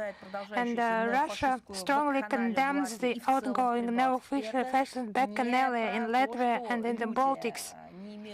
It's not about people not having the rights to remember their ancestors. It's about people not having the right to present criminals as heroes. And they have no right to make others forget who was a criminal and who was a hero. And the state has no right to promote that glorification of Nazis and collaborators. But here we see a target for the attack of their propaganda machine. The glorification of Nazism has become an ideological foundation of the ruling elite in the Baltics. They justify the crimes committed against humanity during the Great Patriotic War, and the local Baltic executioners killed over 300,000 civilians in Latvia and the same number of prisoners of war, approximately 150,000 civilians and 230,000 prisoners of war were killed in Lithuania. In Estonia, approximately 61,000 civilians and 64,000 captured Soviet soldiers. Why were they killed? For fighting against Nazism and fascism? They should mention that those who will march along the streets of Riga, another shameful action is planned.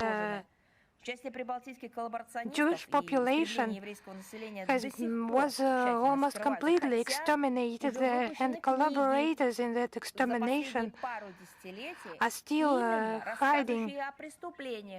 However, books have been published on crimes of the Baltic regime in the years of the Second World War. Now we see how they make heroes allegedly of resistance against Soviet rule.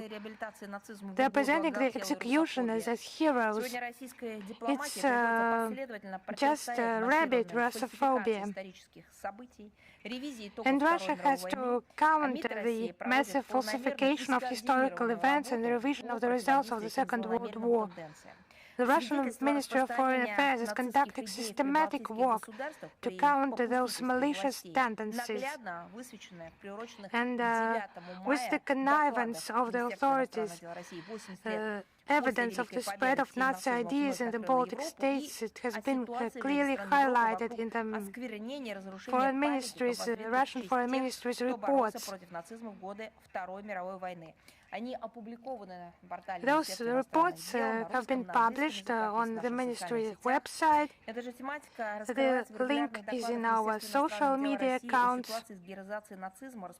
And we also present regular reports on the situation with the glorification of Nazism, the spread of neo-Nazism, and other practices that contribute to the escalation of modern forms of racism, xenophobia, and related intolerance.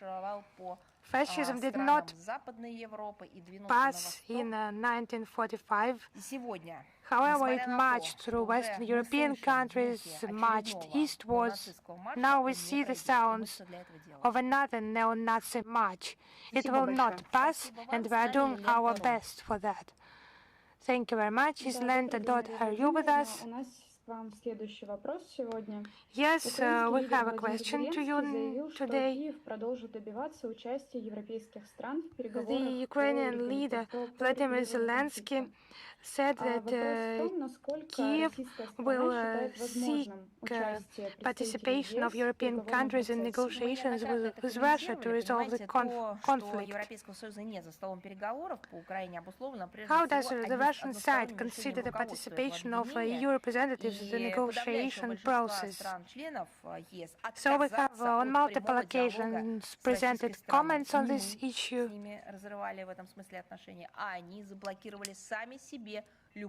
They have blocked any contacts themselves. It's not we who have torn those relations with them. So they just pursued that policy, as they said, political isolation of Russia. Within the EU, there are such discussions about possibilities of resuming communications. Now it's just discussions because their own public poses those questions, but no concrete actions have followed by them. And we have no doubt that the European Union will play an exclusively destructive role in negotiations and in the context of the Ukrainian crisis is just testifies for itself. Those guarantees to Viktor Yanukovych in February 2014, they didn't last even a day. The Minsk agreements, we will never forget them. The Europeans admitted they used them to prepare Ukraine for war with Russia. The Istanbul process is in our memory forever as well. In February-March 2022, it was undermined by promises to help Kiev win on the battlefield, as they put it back then. And that motto, they supported it for a couple of years more. So those so-called peace initiatives that could not become a basis for agreements, none of them. Zelensky's peace formula, notorious peace formula, and deployment of a Western, allegedly peacekeeping contingent on the Ukrainian territory. We know what they are as peacekeepers. Now the latest example is distributed by Kaya Kallas draft discussion document with absurd demands on Russia, without which the European Union, as they put it, will not support peace in Ukraine.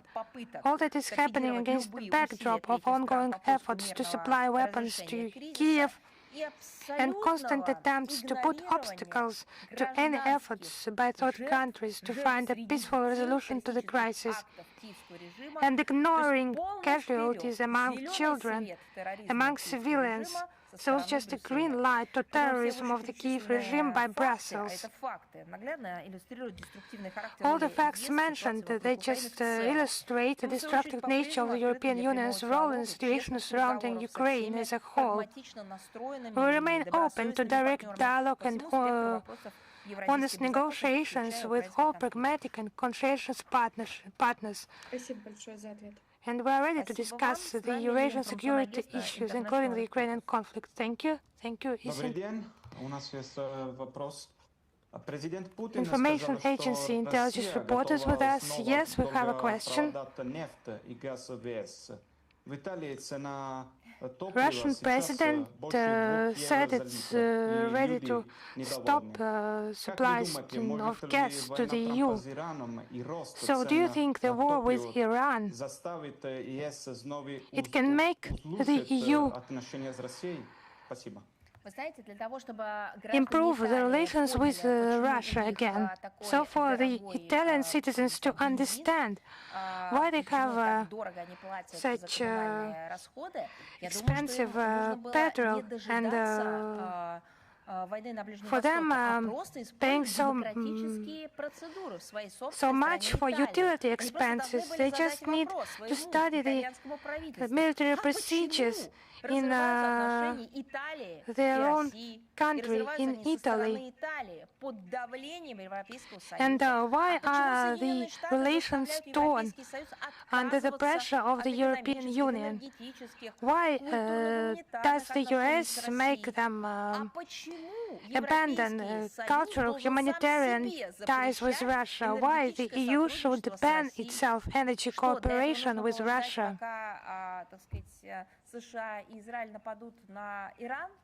So they should have waited for the US and Israel to attack Iran and to put those questions during the political discussions and debates and to require a response. Yes, we see that fuel prices in the EU, they are not stable, their level is critical. And this tendency was marked long before this crisis with regard to the aggression of the US against Iran. It's a consequence of the criminal policy with regard to their own citizens and energy sphere, where they persistently forced by the European Commission led by Ursula von der Leyen. And those decisions could not lead to any other outcome. It's a forced objection to import Russian oil and gas. Regarding Italy, the prospect of rising energy prices is understandably causing tension in Italian society. Just have a look at our country, at our officials, the president, foreign minister. Have a look at our political scientists. Has anyone used this as a pretext for mocking, sarcasm, some angry statements against Italian citizens? Just have a look. What a bad situation you have. No, nothing of the kind has happened. We were trying to explain, to convince the Italian citizens what is happening on the European continent. We cited facts. We told about how we should be based on analysis, scientific analysis, how the situation will develop, but it's due to the fault of the Italian media. People are not much informed by their own leaders about what is happening in our country and about the decisions taken by the Italian government. It's denial to cooperate with the Russian Federation. The Apennine businesses are paying much more for energy Then in France and Germany, and according to Italian experts, losses because of the curtailment of energy cooperation with Russia from 2022 amounted to at least 16 billion euro in additional costs, at least. For business and households, expenses on gas and electricity, and approximately 100 billion euros is government subsidies. It will inevitably lead to a further deterioration in the overall socio-economic situation in the country. Despite the openly discriminatory and anti-market actions of the European Union, Russia is trying to avoid any politicization of energy supplies to European consumers. Our country has repeatedly confirmed its readiness to develop mutually beneficial energy cooperation with all constructively minded partners. During the meeting on the global oil and gas market on the 9th of March, the Russian President Vladimir Putin once again clearly outlined our approach to this issue. The conditions are simple and clear: a guarantee of stable long-term demand and the conscientious fulfillment of our partners' obligations. But the EU leadership is clearly unprepared to restore a normal dialogue. Russophobia is just winning over anything: common sense, human rights, and actually democracy. The European Commission and the most militant EU member states continue to use any means to literally squeeze any energy products, squeeze them out of the EU market. What will be the supplement? Liquefied natural gas that will need to be transported to the European continent. But what is done with international law and in the global ocean? Just have a look. And Brussels is aimed at confrontation with Russia at any cost. So who is ordering this music? I have mentioned that. If that's all for you, we'll move on. Is news.ru with us? Yes. Hello, Madam Zahárova. We have two questions today. How does Russian Foreign Ministry assess US President Donald Trump's statements that Cuba could face a friendly or hostile takeover if it refuses to reach a deal with Washington? Does Moscow consider the statements a direct threat to the sovereignty of an independent state and a violation of international law? We have repeatedly voiced our position that we consider the language of blackmail absolutely counterproductive and not complying with any norms of international law or moral values.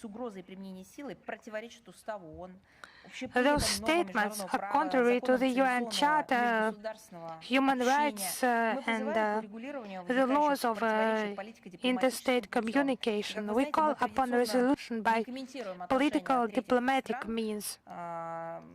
We do not comment traditionally on the third countries' relations, but we would reiterate our stance with regard to the Republic of Cuba. Russia and Cuba are linked with friendly relations. For the entire history, we have supported the Cuban people in their fight for independence, their desire to support the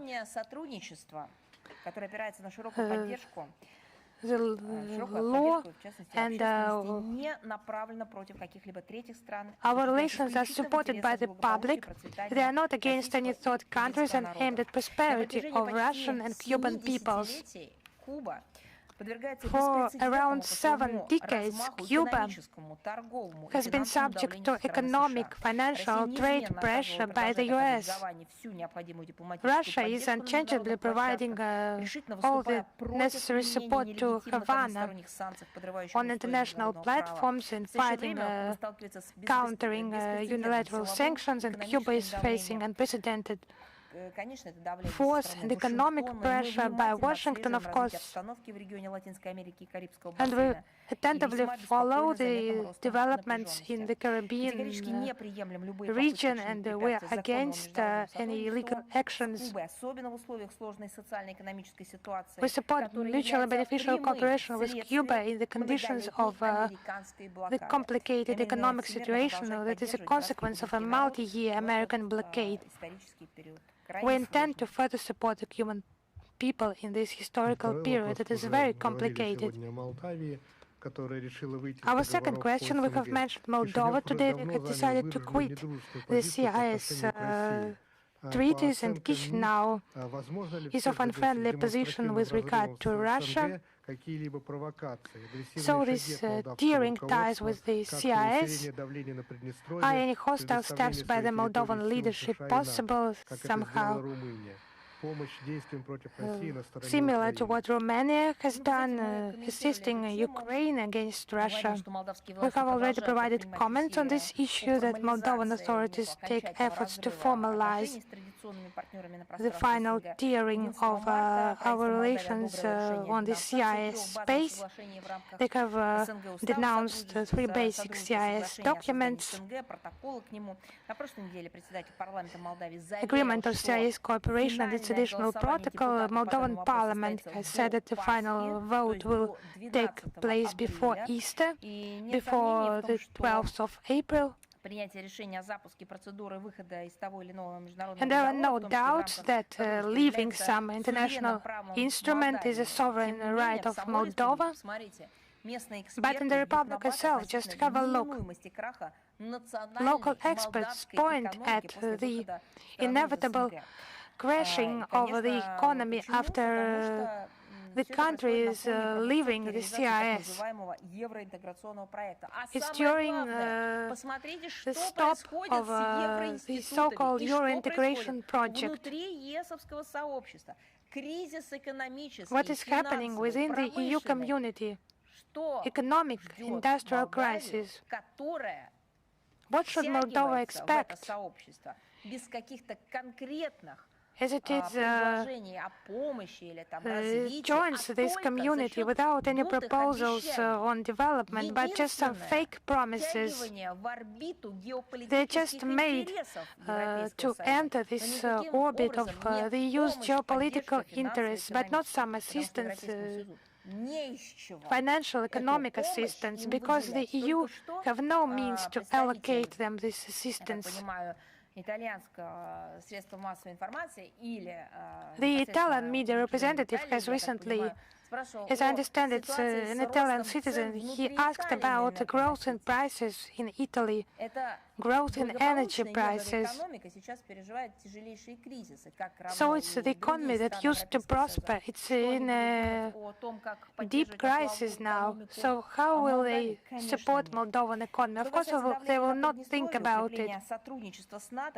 As for the pressure imposed on Transnistria, it's contrary to the constitution, contrary to the neutral status, and supporting the Kiev regime. Official Chisinau has done that for a long time.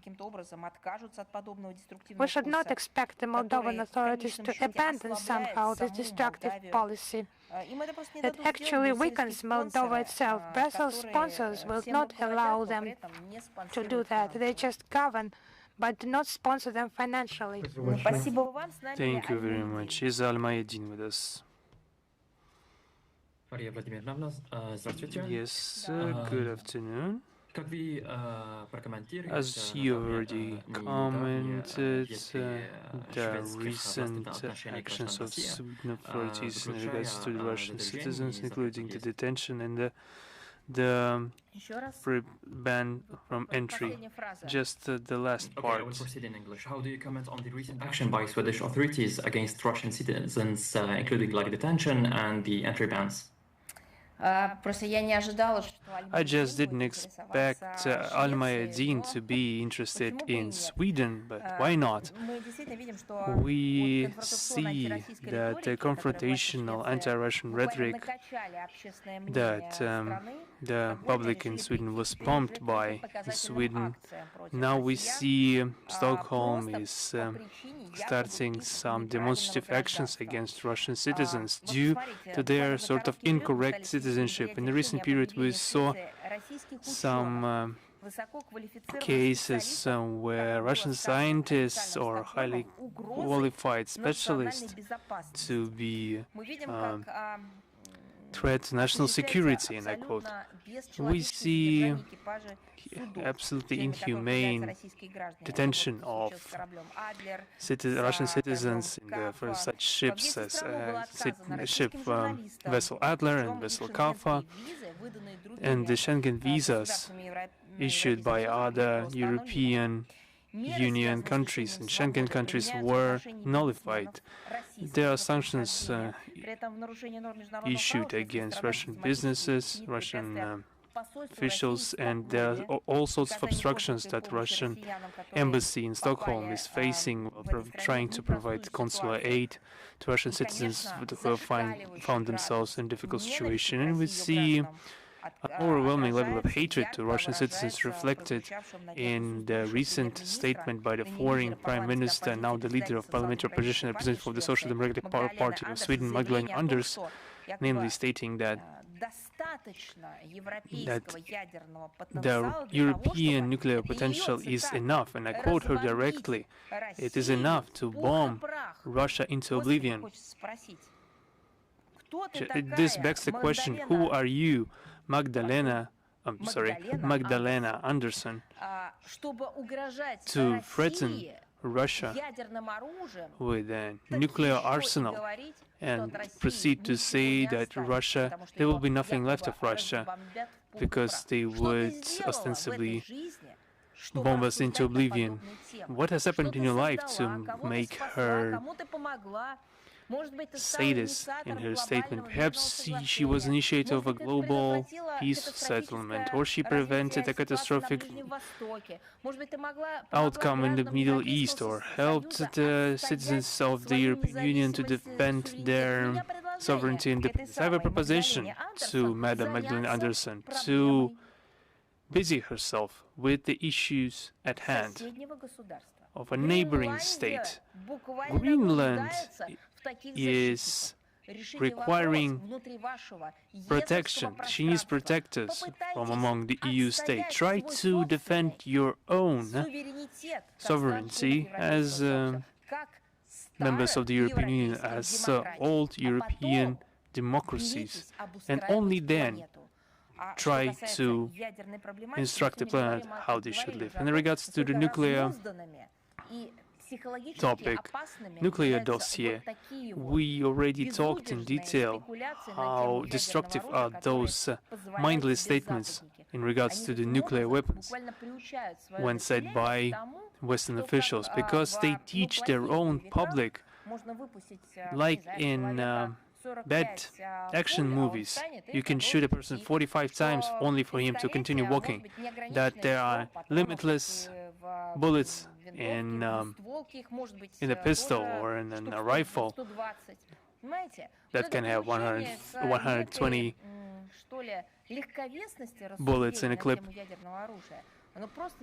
And any such talk when it concerns nuclear weapons is inadmissible.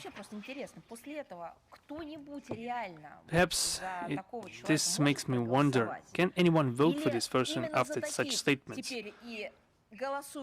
Or are these kind of people precisely the sort of people they are voting for in the European Union, with a complete lack of education that they can get any goal accomplished, even self-destruction? And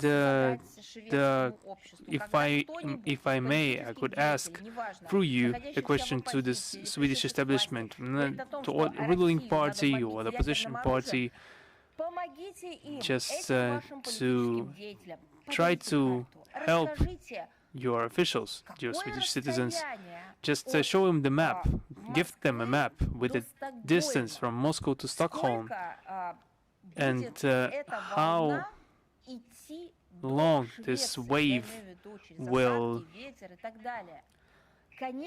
how long will it take for the wave of fallout to reach Sweden? If they are guided by their guided by the comrade in arms Annalena Baerbock, saying that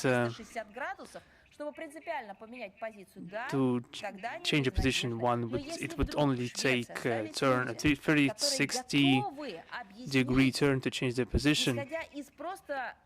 Someone could explain them, just judging by the raw distance, that by striking one European country would mean all the fallout immediately reaching another. Then perhaps it would warrant the focus on preventive measures, on scientific studies and self-education. There are, of course, a very tragic but very telling representative example, namely the Chernobyl nuclear power plant tragedy. Still, every year,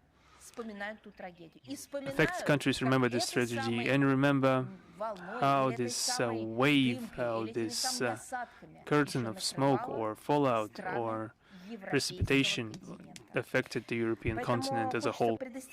So I'd like to warn all compatriots, I mean Russian compatriots planning their trip to Sweden, I would like to urge them to bear in mind the absolutely causeless persecution unleashed by the Swedish authorities, and perhaps on a request from a third country still in Sweden, and accusing them of any criminal conduct or crimes.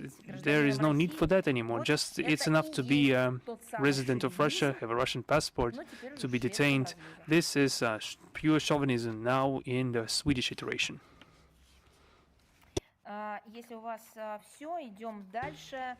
If that's it for you, colleagues, we can go further, but I will have to finish the briefing earlier, so let's get to the last question, and the remaining ones will be answered individually. Broader Asia, please, you have the floor. Yes, good afternoon. Broader Asia TV channel. This week we received information that NATO will be reviewing the hypothetical scenarios of conflict involving Russia in the Arctic. Earlier in the West, there were concerns linked to the fact that the Chinese scientific research submarines went under the polar ice for the first time, and they allege that this is a new threat to the far north. And China, since 2018, positioned itself as a state close to Arctic and developing their own nuclear icebreaker, and is intending to build a polar Silk Road. How does the Russian MFA evaluate such impression of the Arctic as a arena of conflict, and namely how do Russia and China developing cooperation in that Arctic? Let's start from that fact that NATO is intending to narrow down the neutral space and the entire perimeter of Russian borders. Just let's look at the Baltic. At a previous time, it was a very calm region. The alliance doesn't conceal their aggressive intent, and the Arctic is not an exception. And recently we see that the level of conflict in the northern latitude is growing, and the hypothetical scenario of conflict with our country has been long devised by NATO, and they have been conducting dozens of military drills.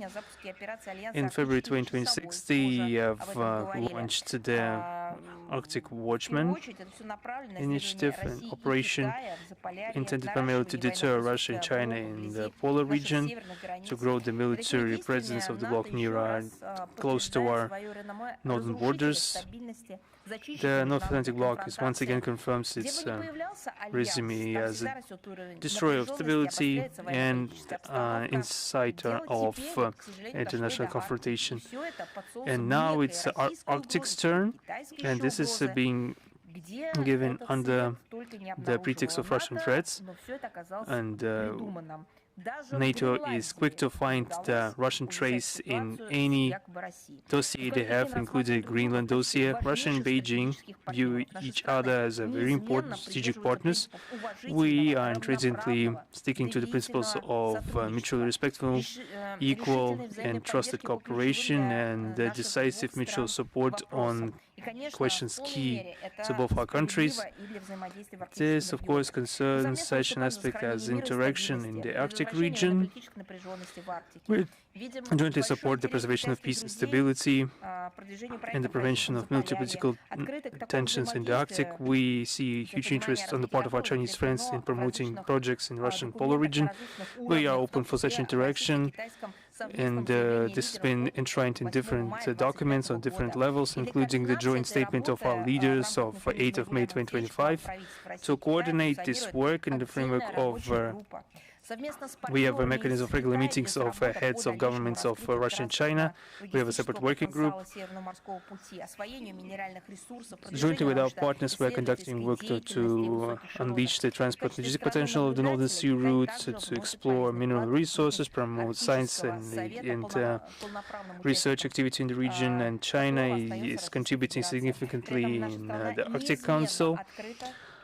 Russia is always open to have constructive contacts in the Arctic and other countries from beyond the region, which only helps to support the international dialogue in the region and calm the military political standoff. We have two other questions unanswered. I will answer them individually. Sorry for that. I will, due to the time schedule issues, and I will be answering those individually. Thank you very much.